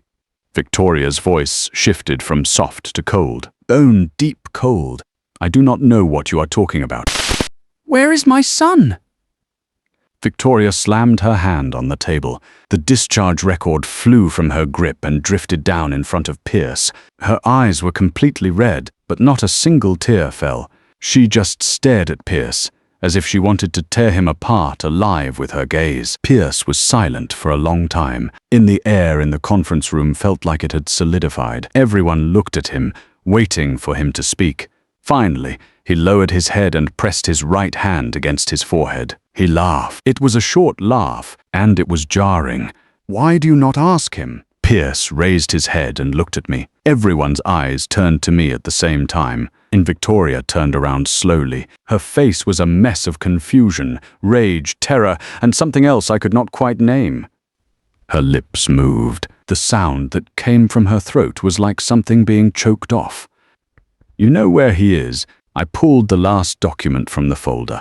It was a photograph. In the photo was a 2.5-year-old little boy. He wore a blue hoodie, sitting on sunlit grass, holding a plastic T-Rex up in the air, grinning at the camera. The boy's features looked exactly like Victoria's. Those slightly upturned eyes, that delicate nose. When he smiled, a shallow dimple appeared on his left cheek. The moment Victoria took the photo, it was as if every bone in her body had been pulled out. She collapsed directly to the floor. Emma rushed forward to help her up. Victoria shoved her away. She knelt on the floor, holding that photo in both hands. Her shoulders heaved violently, and sound came from her throat like a crushed bird's cry. It was not weeping. It was a wail squeezed from the deepest part of her chest. 3 years of suppressed agony unleashed all at once. Where is he? Where is he? I crouched down, meeting her eyes at her level. "He is very safe," I said, and my voice was low. "He has been with me this whole time. After I found him, I took him out of that foster home and placed him with a friend of mine. He can say a lot of words now. He can say uncle. He can sing nursery rhymes. He likes dinosaurs. He does not like eating vegetables." Victoria grabbed my sleeve. Her knuckles were white from the grip. "Take me to see him." "Not yet." I stood up and walked back to my seat. "You cannot see him until we finish resolving things here today." "He is my son." Victoria's voice spiked. Her hoarse, tearful scream echoed through the conference room. "He is my son too." My voice overrode hers. The conference room went quiet again. I looked into Victoria's eyes and spoke one word at a time. "3 years ago, when you were pregnant, I knew nothing. When you gave birth, I knew nothing. The child fought for his life in an incubator for 21 days, and I still knew nothing. You were lying on the operating table, hemorrhaging and unconscious for 3 days, and I did not even sign the surgical consent form, because from start to finish, you never told me you were carrying my child." Victoria's tears finally fell, one after another, splashing onto the floor. I thought he died. Innie was in too much pain. Innie did not dare to tell you. "So you let Pierce sign all the papers for you?" I pulled the ultrasound printout from the table, the one with her handwritten note. "Tell Dominic. Forget it. Wait until the project stabilizes. You would rather let an outsider sign your surgical consent form than make one phone call to tell me you were pregnant with my child. Victoria, do you think this child has nothing to do with you, or nothing to do with me?" She knelt on the floor, unable to speak. I turned my gaze to Pierce. He sat in his chair, his face ashen. The veins on his forehead pulsed faintly. "Pierce," I said, "you took a living infant from the hospital. You found him a foster family in a town on the outskirts of the city. Then you told everyone the child was dead. I have pulled every record of your hospital visits over the past 3 years. You thought the foster family would not keep records, but that old woman wrote down every single cash payment you made in a notebook. 3 full years. 97 cash payments in a total of $463,000. Enough to cover the cost of raising a child, but not enough to wash away criminal charges for forgery and child abduction." All the blood had drained from Pierce's face. "What do you want?" His voice was hoarse. Innie pulled a pre-drafted document from the folder and placed it in front of him. "Sign this equity transfer agreement. Transfer the 7% of Wyndham Group held under Blackstone Holdings in your name and the 8% held by your mother as proxy. All of it, unconditionally, to me." Pierce looked down at the agreement, his fingers curled into fists on the table. "And if I do not sign," Sean handed me a flash drive from the side. I took it and plugged it into the conference room projector. A video clip appeared on the large screen, surveillance footage from UW Medical Center from 3 years ago.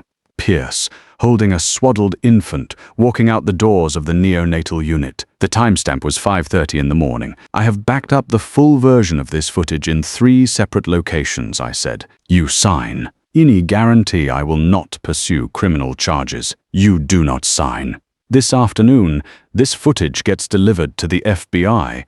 Everyone in the conference room stared at the image on the screen. Pierce's back, carrying the infant, disappearing down the hallway and into the elevator. That tiny bundle in his arms was motionless, peaceful, as if asleep. Victoria knelt on the floor watching that image. She finally broke down and wept aloud. Not a quiet sob, a heart-wrenching guttural cry. The blood that gushes out when 3 years of accumulated pain is stabbed through in a single blow. Pierce closed his eyes. After a long time, he opened them. He picked up the pen from the table and signed his name on the equity transfer agreement. The pen tip scratched across the paper, making a sharp sound, like fingernails scraping glass. After signing, he tossed the pen onto the table. He stood up and walked out of the conference room without looking back. The crowd in the hallway parted automatically to let him through. No one stopped him. I handed the signed agreement to Sean. Sean scanned it and filed it into the document folder. Then I walked over to Victoria and helped her up from the floor. Her legs had gone weak. Her whole body sagged against me like mud. Her fingers were still trembling. Her nails dug into the sleeve of my suit. "Dominic." Her voice sounded like paper soaked in water. "Take me to see him, please." I looked at her face covered in tear stains. This face, on our wedding day 4 years ago, I had sworn to protect it for a lifetime. 3 years ago, it was frozen solid by her cold indifference at the board meeting. 7 days ago, it was shattered completely when she tore up my appointment letter. Now she knelt in front of me, not because I had acquired her company, but because I had found her child, our child. "Let us go," I said. "I will take you to see him." By the time the car pulled out of the underground garage of Wyndham Tower, the rain had stopped. In a narrow strip of blue had opened up in the Seattle sky. Sunlight filtered through from behind the clouds, like paper being torn open. Victoria sat in the passenger seat. Her temple rested against the window glass. Her eyes were swollen like walnuts. She did not say a word the entire drive. She just held that photo, her fingers repeatedly tracing the boy's face. The car drove for an hour and a half, arriving at a small town on the outskirts of Seattle called Bainbridge Island. The town was not large. The streets were clean. The evergreen trees lining both sides of the road glistened with green. Innie parked the car in front of a white house. In there was a loquat tree in the yard. Under the tree sat a red children's scooter. Before I had even turned off the engine, the screen door of the house burst open. In a 2.5-year-old little boy came stumbling out. He wore yellow rain boots and a t-shirt with a little dinosaur on it. His hair was a bit long, plastered softly against his forehead. In there was a glistening smear of drool on his chin.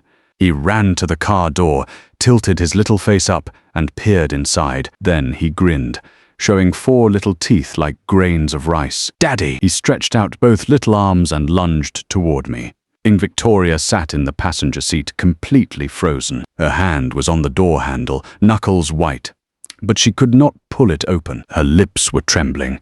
Tears had already surged up, circling in her eyes twice before spilling over and splashing onto the back of her hand. Innie got out of the car and picked the child up. The little guy wrapped his arms around my neck and rubbed his face into the hollow of my shoulder. Then he lifted his head and looked curiously at the strange woman in the car. Victoria finally pushed the door open and stepped out. She stopped 2 paces away from us. She did not dare come any closer. The wind blew past, tousling the loose strands of hair on her forehead. She did not reach up to brush them away. "What is his name?" she asked. Her voice was so soft, as if afraid of startling a bird into flight. "Noah," I said. "It means rest, peace." Victoria covered her mouth. Her shoulders shook violently. Tears spilled through the gaps between her fingers, one drop after another, falling onto the rain-soaked concrete. The little guy tilted his head and watched her for a moment. Then he pulled a slightly melted M&M from his pocket and stretched out his little hand, offering it to her. "Mommy, do not cry." Victoria dropped to her knees. Both knees hit the wet concrete. She extended both hands toward him, but did not dare to touch him. And her fingers hovered a centimeter from the child's cheek, suspended in midair, trembling like leaves in the wind. Innie held Noah and watched her kneeling on the ground. The shallow puddles of rainwater reflected her shattered reflection. She looked nothing like the arrogant, unassailable bride from our wedding 4 years ago. "Victoria," I said, "our business is only just beginning." After Pierce signed the equity transfer agreement, everyone in the conference room assumed the matter was settled. Even Sean let out a breath of relief. He packed the signed documents into the file folder and turned to me. "The equity issue is settled. What is left is the personal matter between the 3 of you." I shook my head. "It is not over yet." I pulled a grey flash drive from the inner pocket of my suit jacket and plugged it into the conference room projector.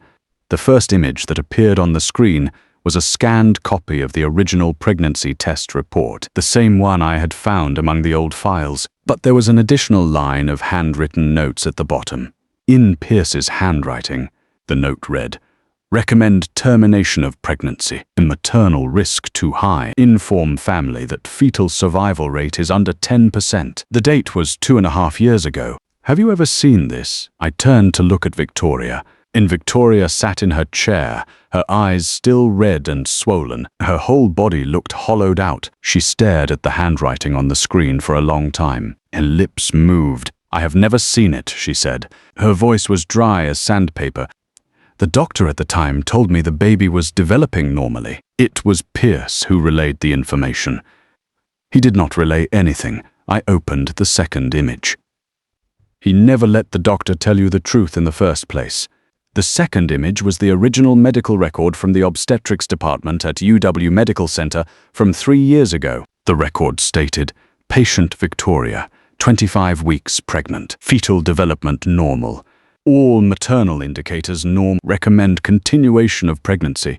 The attending physician's signature line bore a single name, Dr. Michelle Harmon. But underneath this record was another one, dated the same day, with completely opposite content. The second record stated, "Intrauterine growth restriction. In maternal gestational hypertension, risk extremely high. Recommend termination of pregnancy." And the person who processed this record, whose signature was on it, was Pierce, the same patient, the same day. Two completely contradictory medical records, one real, one fake. The real one had been buried in the deepest cabinet of the records room. The fake one had been presented to Victoria. "You forged my medical records." Victoria stood up. She turned to look at Pierce. "You told me the baby had problems. You advised me to terminate." Innie did not agree. Pierce's face had gone beyond pale. In a dense layer of sweat beaded on his forehead. The collar of his shirt was wet through. His Adam's apple bobbed up and down, but not a single word came out. She did not agree to the termination. I picked up where Victoria left off, clicking the mouse. "So you prepared a backup plan?" The screen displayed a cross-reference analysis between the NICU 307 incubator surveillance logs and the nurse shift schedule.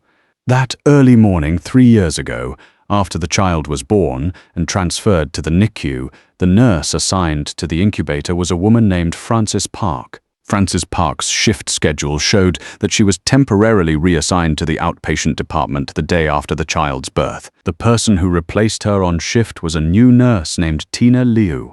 And the signature Tina Lu left on the incubator records bore over 90% handwriting similarity to Pierce's signature on the transfer note. Tina Liu was Pierce's personal secretary at the time. I enlarged a scanned copy of an employment contract. She had no nursing license whatsoever. Pierce used private connections inside the hospital to get her temporarily placed in the neonatal unit, replacing the original duty nurse. Then Tina Liu falsified the incubator records. She recorded NICU 307 as deceased. She handed a blank discharge certificate to Pierce for his signature. After Pierce signed it, he took the child and left the hospital. A collective gasp went through the conference room. David, the CFO, took his glasses off and wiped them mechanically on his shirt hem. He could not say a word. Mark, the marketing director, leaned against the wall. His face was paler than Victoria's. Emma covered her mouth.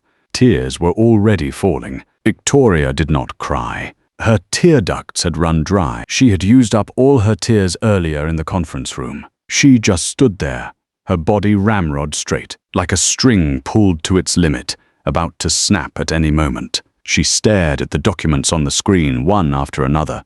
With each new image, her breathing grew shallower. "So you planned everything from the very beginning?" Victoria's voice sounded like it had been pulled from a freezer. "You advised me to terminate." Innie did not listen. "So you waited outside the delivery room. You waited for me to give birth. You waited for me to lose consciousness. Then you swapped the child. You told me he died. You had me sign the waiver of custody. Then you hid a living child away. From beginning to end, you calculated every single step." Pierce finally spoke. His voice was hoarse, like it had taken immense effort to force the words out of his throat. "Victoria, I had no other choice. Wyndham Group was at a critical stage of going public. If news of your pregnancy got out, investor confidence would be affected. Your father would also." "So you killed my child?" Victoria cut him off. Her voice was so shrill it nearly pierced eardrums. "No, you did not kill him. You hid him. You used him as a bargaining chip. You were waiting for my father to pass away, waiting for Wyndham Group's control to fall into my hands. Then you would pull out the child to trade in. Is that not right? Pierce did not answer. But silence itself was the answer. Victoria looked at him, in step by step. She walked toward him. She stopped in front of him. She raised her hand and slapped him across the face. The crack was crisp and loud, like a branch snapping in snow. Pierce's face was knocked to the side, and a trickle of blood appeared at the corner of his mouth. He did not fight back. He did not block. These 3 years, Victoria said. Every word trembled. Do you know how many nightmares I have had? I dreamed he was crying in the incubator. I dreamed his little hand was holding onto my finger and would not let go. I saw a therapist for 3 full years, and you visited him every month. You brought him formula and toys. You watched him grow up. You watched him learn to walk, learn to talk. She could not continue, not from emotional collapse. It was something deeper than collapse. It was the realization that her most trusted partner, her friend since business school, the person she thought was the only one she could trust to watch her back, was the very person who had stabbed her in it with his own hands. And at the same time, she remembered something the other person in this conference room had said to her earlier. 3 years ago, when you were pregnant, I knew nothing. That person was her husband, the person she had never, from beginning to end, given a chance to speak. Victoria turned around and looked at me. Her lips moved. She wanted to say something, but in the end, nothing came out. That proud, untouchable woman who could tear up her husband's appointment letter and throw it in his face in front of the entire executive team now stood before me. Empty shell with all its bones pulled out. I looked at her. Did not say a single word. Pierce stood up from his chair. He wiped the blood from the corner of his mouth. He picked up his car keys from the table and headed for the door. When he reached the doorway, he paused. He turned his head and looked at me. "Dominic," he said. His voice was calm, unnaturally calm for a man who had just had everything exposed. "You win." "I never wanted to win anything," I said. "I simply returned what you hid to her." Pierce smiled. It was a faint smile. It carried an ambiguous undertone I could not quite read. Then he pushed the door open and walked out. The crowd in the hallway parted automatically to let him through. No one stopped him. No one said goodbye. The sound of the elevator doors closing came from the end of the hallway, muffled, like an iron door dropping shut. Only Victoria and I were left in the conference room. Outside the window, the sky had cleared completely. Sunlight streamed through the floor-to-ceiling windows, falling across the documents scattered all over the table. Everything that had been torn apart, forged, and hidden away was finally laid out under the sun. Victoria braced herself against the edge of the table and slowly sat down. She buried her face in her hands. "Dominic," her voice leaked through her fingers, muffled. "Do you hate me?" I walked to the window and looked out at the city, washed clean by the rain. The Seattle skyline was sharp as a pencil sketch in the afternoon sun. "I do not hate you," I said, "but I do not forgive you either." I picked up my car keys from the table and walked out of the conference room. 3 days after returning from Bainbridge Island, the rain started again in Seattle. This storm was even bigger than the one 7 days ago. The National Weather Service had issued a flash flood warning. The entire city was drenched in grey. I sat in my new office on the 36th floor of Wyndham Tower. Victoria's old office. Outside the window, nothing was visible, just rain carving trails down the glass. Sean pushed the door open and placed a folder on my desk. Inside was the inventory for Victoria's equity transfer. The remaining 10% of shares under her name had been transferred according to procedure into an escrow account under my management. Combined with the 15% recovered from Pierce and the 51.2% already acquired, I now effectively controlled over 76% of Wyndham Group's equity. "Pierce's case has been handed over to the FBI," Sean said, sitting down. "The hospital is cooperating with the investigation. Francis Park and Tina Liu have both given statements. The evidence chain is solid. Forgery and child abduction, both charges will stick. Minimum 10 years. I nodded. I did not say much. Sean looked at me. He opened his mouth, hesitated, then finally spoke. "Someone is causing a scene downstairs." "Who?" "Victoria. She has been standing at the entrance of the building for over 2 hours, in the pouring rain. The hand holding my pen paused for a beat. Then, I continued signing the documents in front of me. Let her stand. Sean opened his mouth again, but in the end he said nothing more. He stood up and walked out. The office returned to silence. The rain was loud. It pounded against the glass like someone hammering on a drum. Inai finished signing the last document, put the pen down, and walked to the window. Inai looked down. From the height of 36 floors, things on the ground looked very small, but I still saw it. At the main entrance of Wyndham Tower, a figure in a dark blue trench coat was kneeling in the downpour, motionless. Inai watched for 3 seconds. Then I turned and walked back to my desk. Another 2 hours passed. When Emma pushed the door open and came in, she was completely soaked. Her hair was plastered to her face. Her eyes were red beyond recognition. She stood in the doorway, her voice tearful. "Mr. Dominic, in Victoria. Please go down and look. The rain is too heavy." She is shivering all over. Inai tried to hold an umbrella for her and she refused. Inai tried to pull her up and she would not get up. If she keeps kneeling like this, she is going to collapse.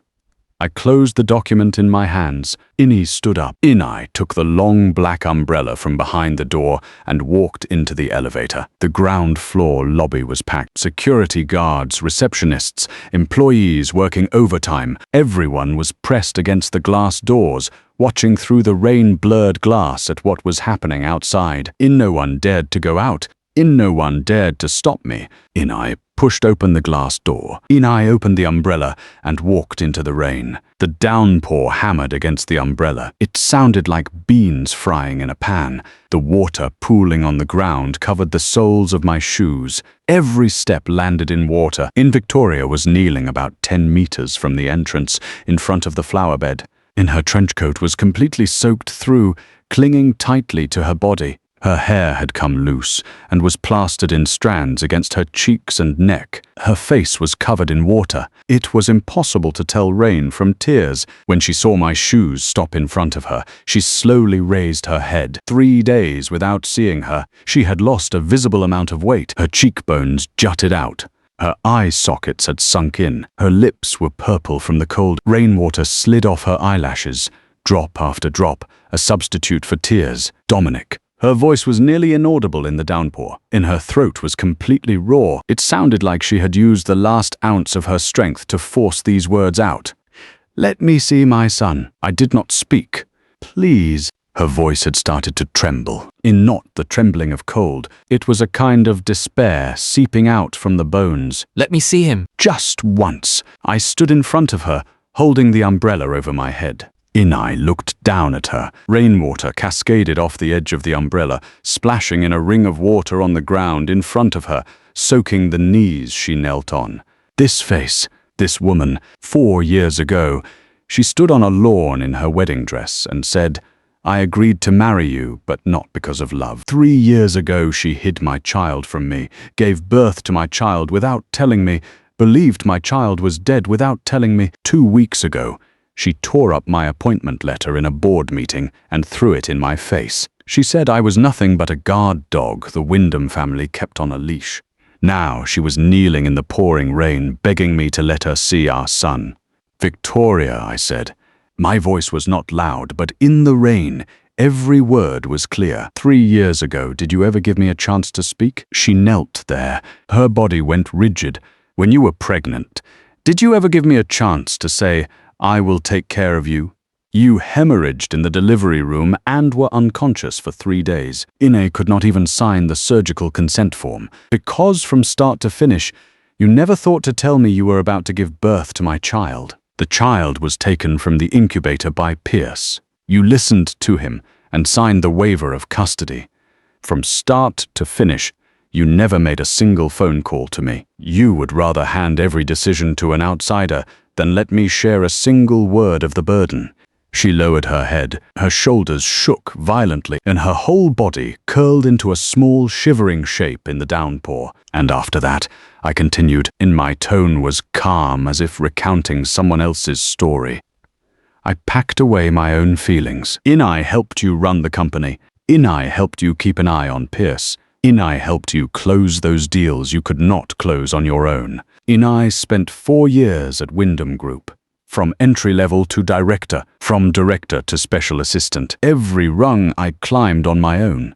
Then you, in front of the entire senior management, tore up my appointment letter and threw it in my face. You called me a guard dog. Victoria, you never once thought to ask about my heart. You thought I would always stand in that corner. Unavailable at your beck and call. Disposable at your whim. You thought that no matter what you did, I would endure it. Because you thought I was beneath you. So now I'm asking you, are you worthy? Victoria's body swayed. Her hands braced against the waterlogged ground. Her knuckles were white from the pressure. Rainwater streamed down her fingers onto the pavement, forming thin rivulets. Then she did something I had never seen Victoria do. She lowered her head. Not a normal lowering of the head. Her forehead touched the ground. Victoria knelt in the downpour, knelt on the concrete in front of Wyndham Tower. Her forehead pressed into the pooled water. Her body curved into a fragile arc. That woman who was once so proud she was untouchable now knelt before me, her head bowed into the mud and rainwater. I am not worthy. Her voice rose from the ground, muffled by the rain, like it was coming from underground. I am not worthy. But let me see my son. Inai can give up the shares. Give up the company. Give up everything. Just let me see him. My hand tightened around the umbrella handle. My knuckles ground against the metal shaft. The pain was sharp. His name is Noah, I said. He is a Lu, not a Wyndham. He has been living at my friend's house for 2.5 years. You did not raise him. Inai was the one who held him when he had a fever. Inai was the one who supported him when he learned to walk. The first word he learned to say was Daddy, and he was calling for me. Victoria knelt on the ground. Her forehead did not lift. The trembling in her shoulders grew more and more violent. Rainwater poured down her back. The dark blue of her trench coat had turned ink black from being soaked through. I know. Inai know. Her voice was so broken it could barely be pieced back together. I have no right. But he is my child. Inai carried him for 25 weeks. Inai believed he was dead for 3 years. She finally lifted her head. Her face was smeared with mud and tears in a mess of grime. Victoria's face, the face that struck fear into people in the business world, the face of the cold, unapproachable CEO. It was now so wretched that no one who knew her would even recognize her. Dominic, tell me how to atone. Anything. Inai will be your assistant. Inai will be your driver. Inai will sign the harshest terms you can write. Anything. Just let me see him. Just once. I was silent for a long time. The sound of the rain filled every gap. In the end, I bent down and held the umbrella over her head. The rain instantly soaked through the back of my suit. Ice cold, like a bucket of ice water, poured down my collar. Get up, I said. She did not move. Get up, I said, my tone hardening. You are Noah's mother. You cannot kneel here and shame him. This sentence stabbed into her body like a needle. Victoria's eyelashes trembled. Then she pressed her hands against the ground and slowly, painfully stood up. Her knees were shaking. Her legs were so weak she could barely stand. She stumbled a step in the pooled water before barely managing to steady herself. Inai looked at her. Rain streamed down my hair and dripped past my eyelids, blurring my vision. You can see him, I said, once a week, 2 hours each time, at my friend's house. Inai will be present. When you prove to me that you are worthy of being his mother, we can discuss further arrangements. Victoria's lips trembled. She wanted to say something, but in the end she just bit down hard on her lower lip and nodded forcefully. Rainwater slid off her chin, like beads from a broken string. And one more thing, I said before turning away. Do not kneel anymore. Victoria should not be a woman who kneels. I walked back toward the revolving door of Wyndham Tower, holding the umbrella. The security guard pushed the door open. The receptionist girl handed me a towel. Inai did not take it. Inai walked straight to the elevator. Before stepping into the elevator, I turned my head and glanced back through the glass door. Victoria was still standing in the rain. In there was an umbrella in her hand now. Some employee must have rushed out to give it to her. She stood under that umbrella in the downpour. She had not left. She had not knelt again. She just stood there, straight-backed, watching my direction. The moment the elevator doors closed, I shut my eyes and leaned against the elevator wall. I let out a long breath. The location chosen for signing the agreements was Sean's law office. This was a condition I had set the night we returned from Bainbridge Island. Victoria wanted to see the child. Fine, but she had to sign 2 documents first. The first was a declaration relinquishing custody of Noah. The second was an unconditional transfer of the remaining 10% of Wyndham Group shares under her name into Noah's educational trust fund, to be managed by me until the child turned 18. When Sean placed these 2 agreements in front of her, he made a point of keeping his tone even. Victoria, you have read all the terms. If you have any questions, you can raise them now. Victoria sat across the conference table. In the 2 days since I had last seen her, she had lost even more weight. Her blazer hung loosely on her frame. Her collarbones jutted out like 2 knife edges.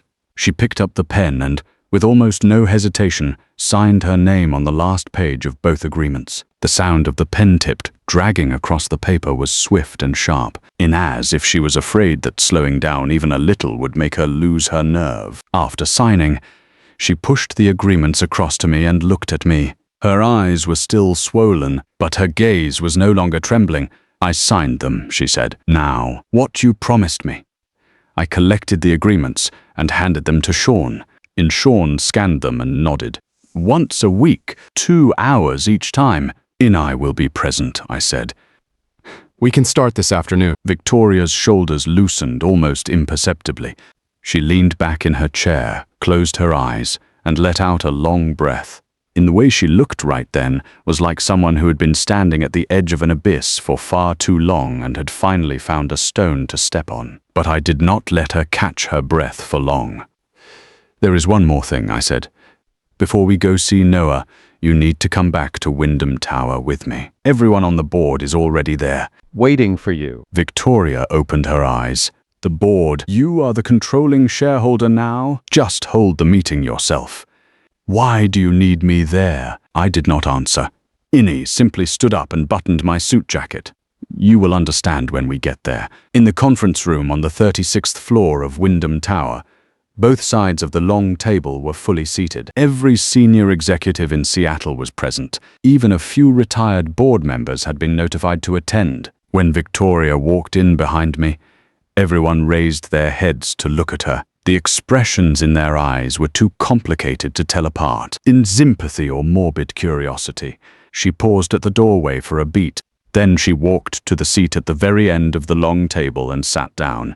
It was a seat she would never have taken before. Before, she always occupied the main seat, looking down at everyone from above. Now, the person sitting in the main seat was me. Sean stood beside the projector, a black voice recorder in his hand. He looked at me. Gave a short nod with my chin. Begin. Sean connected the voice recorder to the conference room sound system and pressed play. The conference room was silent for 2 seconds. Then a voice came through the speakers. In Victoria's voice, languid, carrying a trace of impatience, exactly the same tone she had used 2 weeks ago when she vetoed my promotion. Dominic, this man has an upper limit to his ability and an upper limit to his ambition. He has worked under me for 4 years. His greatest asset is that he is obedient. You do not need to worry about him making any waves. Then Pierce's voice, he is your husband. If you keep pinning him down in the special assistant role and do not let him move up, sooner or later, people on the board are going to start asking questions. Victoria let out a light laugh. Husband, Pierce.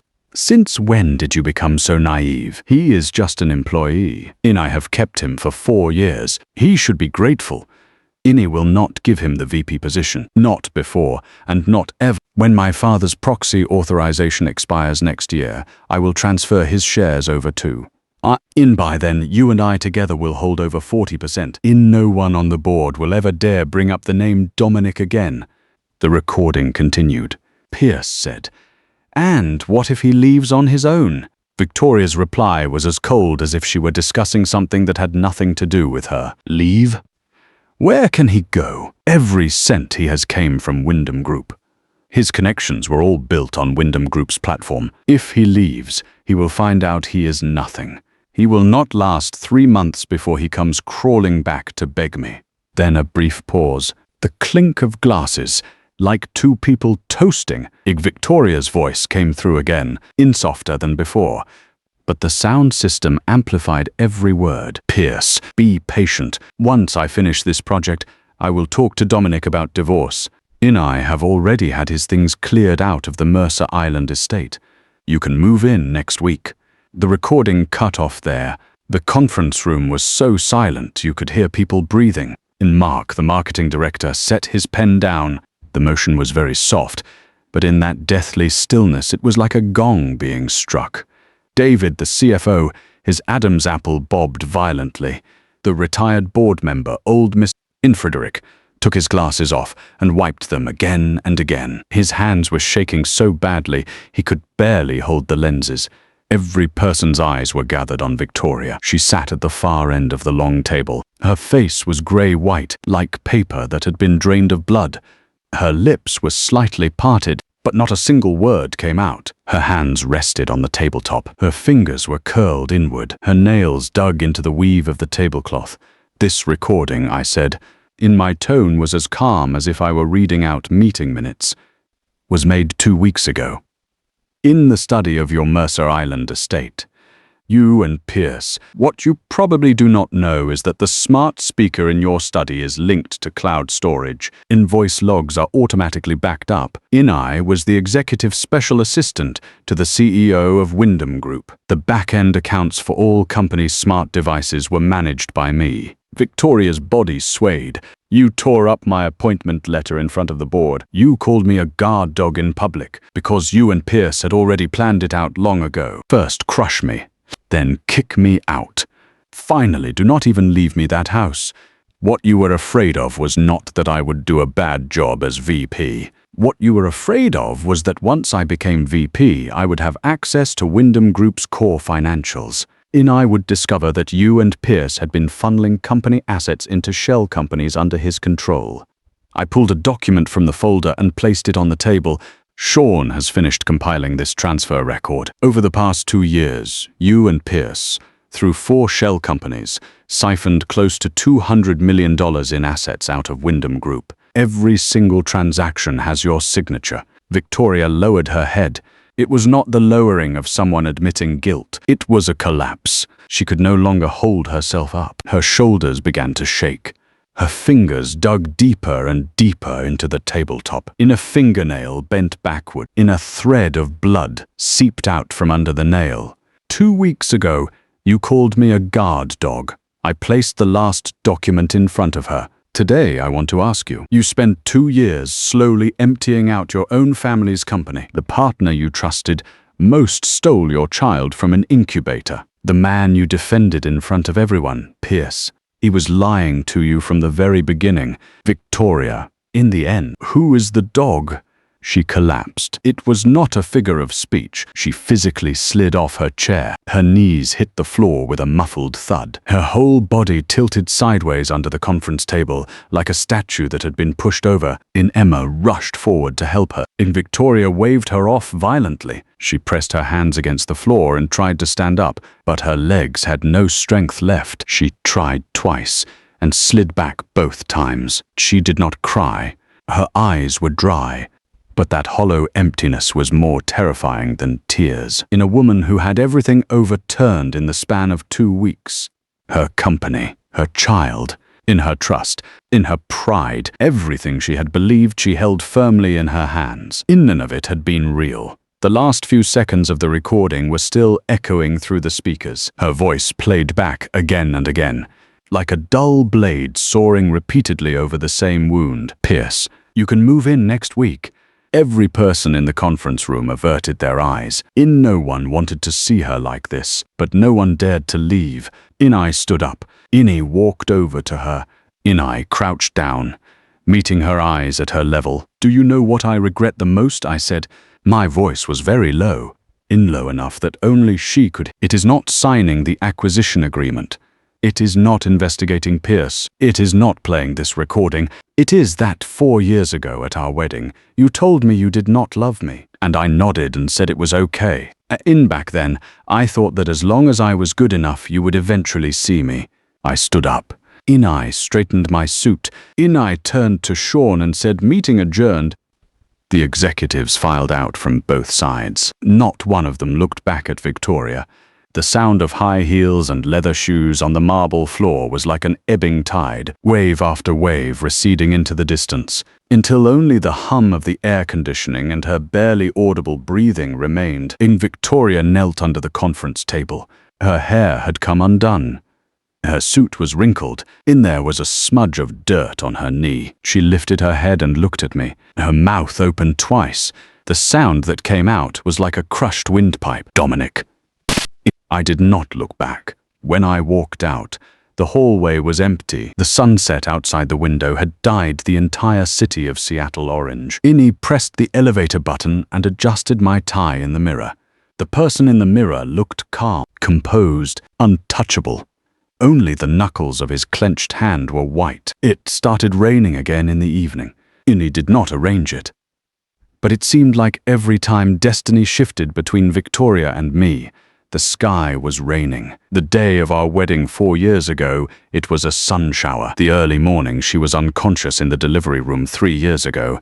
It was a thunderstorm. 2 weeks ago, when she tore up my appointment letter and threw it in my face, it was a drizzle. Today, it was a downpour. I stood behind the glass doors on the ground floor lobby of Wyndham Tower, watching the rain hammer against the pavement outside. The revolving door kept spinning, bringing in gust after gust of damp wind. The security guard, old Mr. Roberts, stood beside me, clutching his walkie-talkie. His face was tense. "Mr. Dominic, the rain is too heavy outside. Should I have the driver pull the car right up to the entrance?" "No need," I said. "I will walk." My phone buzzed. In a message from Sean, "Everything is done. The custody declaration and the equity transfer agreement have been filed with the notary for registration. The criminal complaint against Pierce has been formally accepted. He is not going anywhere." I replied with 2 words, "Got it." Then I scrolled through my contacts and dialed a number. It rang 4 times before someone picked up. In a gentle female voice, "Rosa, it is me. Is Noah awake? I am bringing his mother over." Rosa said he was awake. He had just finished dinner and was running wild around the living room with his plastic T-Rex. In the background, I could hear a small, milky voice yelling, "Daddy!" "It is Daddy." When I hung up, the corner of my mouth curved up involuntarily. I looked up and saw Victoria stepping out of the elevator. She had changed clothes. She was no longer wearing the wrinkled blazer from the conference room. She had on a plain, dark grey dress, and her hair was simply tied back in a low ponytail, not pinned up. The makeup had been washed off her face, revealing the fine lines at the corners of her eyes and her slightly sunken cheeks. She did not look like the untouchable CEO Victoria anymore. She just looked like a tired, nervous woman. She walked up to me. Her fingers twisted the strap of her bag. Her lips moved for a long moment before she managed to force out a sentence. "Can we go now?" "We can." When the car pulled out of the underground garage, the rain intensified another notch. The windshield wipers swung frantically back and forth across the glass. The road ahead was blurred into obscurity by the water mist. Victoria sat in the passenger seat. Her hands rested flat on her knees. Her back was ramrod straight, like a little girl going to her first job interview. Her breathing was audible in the quiet car, short and shallow, as if every breath was suppressing something. Neither of us spoke the entire drive. After an hour and a half, through the rain curtain, through the partially flooded country roads, we finally reached Bainbridge Island. That white house was lit with warm yellow light.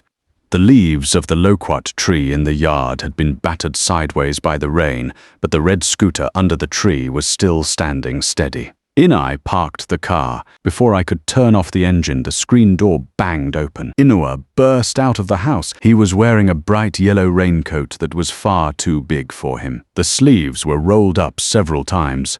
The hem trailed down to his shins. On his feet were a pair of blue dinosaur rain boots. In his left hand, he clutched a plastic T-Rex missing one of its horns. His other hand braced against the doorframe as he stepped out. "Daddy!"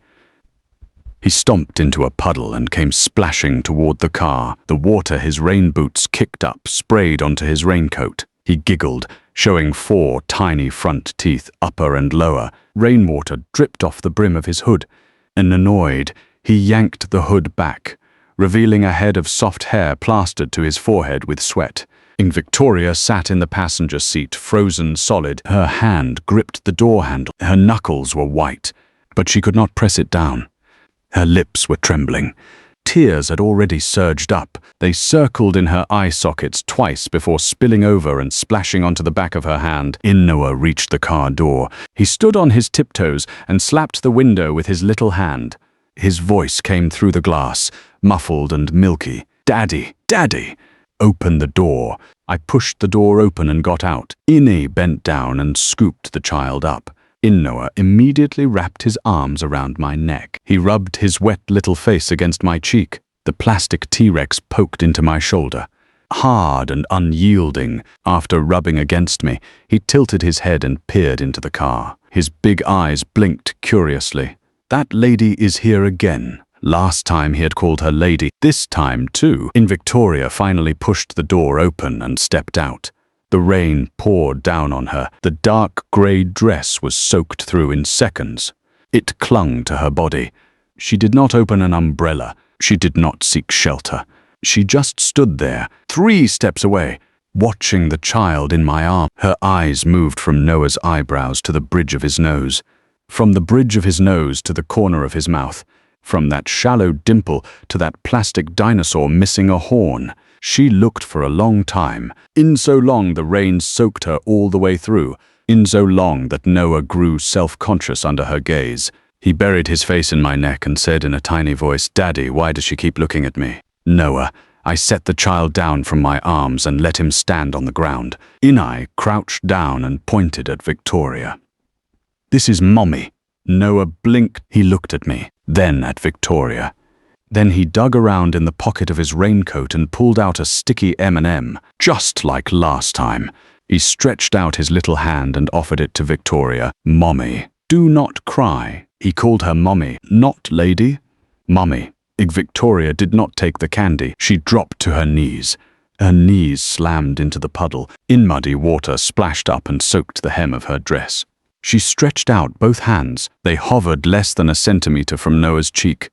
Her fingers were shaking violently, but she did not dare to touch him. In her mouth opened and closed and opened. From her throat came a sound that had been crushed, and then pieced back together. "No, in Noah." She finally managed to say his name. Then she pulled the child into her arm, not carefully, desperately, as if she wanted to press him back into her own body. Noah grunted from the tight squeeze. His little hand patted her on the back. The plastic T-Rex fell into the puddle. It made a tiny splash. "Mommy, do not cry," he said again. His chubby little hand wiped across her cheek. "I give you candy." Victoria held the child and knelt in the downpour, wailing. In not a soft sob, in not a suppressed whimper. It was a raw, guttural, heart-shredding cry torn from the deepest part of her chest. From the hell where it had been suppressed for 3 years. Rainwater poured into her mouth. It mixed with her tears. The rain swallowed half of her cries, but the other half still pierced through the entire street, sharp as a blade. Innie did not step forward. Innie stood 2 paces away, watching her kneel in the rain, holding our child, weeping. It was not that I felt nothing, but I remembered certain things. Inai remembered that 3 years ago she was in the delivery room, and Pierce signed the surgical consent form and I never even got a phone call. Inai remembered that 2 weeks ago she tore up my appointment letter at the board meeting and threw it in my face. She called me a dog. Inai remembered that languid voice on the recording. Once I finish this project, I will talk to Dominic about divorce. And so I did not step forward. Innie just stood there under my umbrella, silently waiting for her to finish crying. Victoria's sobs gradually subsided. They turned into broken staccato gasps. She buried her face in Noah's little shoulder. The bright yellow raincoat was soaked through with her tears and the rain. Noah let her hold him without fussing. His little hand patted her back rhythmically. He kept murmuring, "Mommy, no cry, no cry." Rosa poked her head out from the house. She took one look, sighed, and retreated back inside. The rain had lightened a little, from downpour to steady rain. But the sky had darkened completely. The streetlights came on. Their amber glow fell on the waterlogged road, stretching Victoria's shadow long and thin where she knelt on the ground. Innie pulled out my phone and checked the time. Counting from when I had allowed her visit to start, 2 hours had passed. "Time is up," I said. My voice was not loud, but it was clear enough in the rain. Victoria's body jolted. She raised her head and looked at me. Her face was covered in water. Impossible to tell rain from tears. And her eyes were so swollen she could barely open them. Her lips were purple from the cold, but her arms around the child only tightened. Just 5 more minutes. Her voice was so hoarse, it was barely audible. "Please." "No." I folded the umbrella. The rain fell on me. "The agreement states very clearly, 2 hours. I am not making an exception on your first visit." She looked down at Noah in her arms. The child's eyes were bright and shiny. His little hand was still clutching that M&M, the candy shell now melted and sticky, coating his fingers. He did not understand what was happening. In all he knew was that this lady called Mommy had cried for a very, very long time, and he still had not given her his candy. Mommy. Candy. He held the M&M up to Victoria again. Victoria took the half-melted candy. She closed her fingers around it. Her knuckles went white. Then she bent her head and pressed a soft, trembling kiss to the child's forehead. The kiss was feather-light, as if she was afraid the rain on her lips would dirty his face. "Noah, be good." Her voice shattered into pieces. "Listen to Daddy." She let go. I bent down and picked Noah up. The little guy sprawled against my shoulder. He twisted around to look at Victoria, still kneeling on the ground. A look of confusion finally crossed his little face. He did not understand why this mummy who had held him for so long had suddenly let go. He did not understand why she was still kneeling in the rain and not getting up. "Daddy, is Mommy not coming with us?" He whispered in my ear. "Mommy has things to do," I said. "She will come see you again next time." Victoria knelt on the ground. When she heard the words "next time," her whole body shuddered. She lifted her head and looked at me. Her lips trembled violently. She wanted to say something, but in the end, nothing came out. She just looked at me with those eyes swollen nearly shut. In her gaze was no hatred, no resentment, only a hollow emptiness. The emptiness of someone who has been pierced all the way through. I handed Noah to Rosa, who was waiting at the door. She took him inside. Noah, draped over Rosa's shoulder, waved his little hand at Victoria. His milky voice called out, "Mommy, bye-bye." The screen door closed. Warm yellow light spilled from the windows. It reflected off the rain-soaked loquat leaves. Victoria was still kneeling on the ground. I picked up the umbrella, opened it, and walked over to her. I held the umbrella over her head. "Get up," I said. "You can come see him again next week." She raised her head to look at me. Rainwater slid down her eyelashes. "Dominic," her voice squeezed out from the deepest part of her throat. Every word sounded like it had been crushed and pieced back together. "Is this what you wanted?" I looked into her eyes. "No," I said. "What I wanted, I told you 4 years ago. Innie did not want Wyndham Group. Innie did not want shares. Innie did not want you kneeling here begging me. What I wanted was someone who could stand beside me. Not someone who stood above me. What I wanted was a wife who would tell me when she was pregnant with my child, not a woman who carried my child for 25 weeks without me ever knowing, who gave birth to my child without me being able to sign a single paper. You gave me none of that. What I have given you now, I took back with my own hands. Not stolen, not robbed, earned, with 4 years of my life." I pressed the umbrella handle into her hand. I turned and walked toward the car. The rain poured over my head. It streamed down my neck and into my collar, freezing. As I opened the car door, Victoria's voice came from behind me, hoarse and faint, cut into pieces by the rain. "Dominic." I regret it. I held the car door with one hand. I stood there for 3 seconds. Rainwater streamed down the doorframe. Too late, I said. I got into the driver's seat and started the engine. The windshield wipers began their rhythm again, swinging back and forth, pushing the curtain of water off the glass. I glanced in the rearview mirror. Victoria was holding that black umbrella. Still kneeling on the rain-drenched road. Kneeling in front of that White House. Kneeling in the puddle where our child had stood moments ago. The amber light from the street lamp fell on her. It stretched her shadow into a long, thin trail of ink, the kind that could be washed away by the rain at any moment. She did not get up. I turned the car around and drove out of the country road on Bainbridge Island. Merged onto the highway heading back. The rain grew heavier. It hammered on the roof of the car like a dense drumbeat. In the rearview mirror, the White House grew smaller and smaller, until it was nothing but a blurry point of warm yellow light in the rain curtain, and a dark grey shadow kneeling in front of it. My phone, resting on the passenger seat, lit up. Noah had sent a voice message using Rosa's phone. I pressed play. His milky voice came through the car speakers. "Daddy, when you come back, can you bring me a dinosaur? A big one, a T-Rex." I flipped the phone over and set it face down on the passenger seat.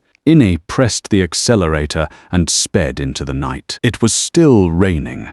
Seattle's neon lights blurred into a smear of color in the downpour, just as piercing as the lights I had seen outside Victoria's office 2 weeks ago. The difference was that back then I was standing outside the door. Now I had both hands on the wheel. Karma. I never believed in it. But today Victoria finally did.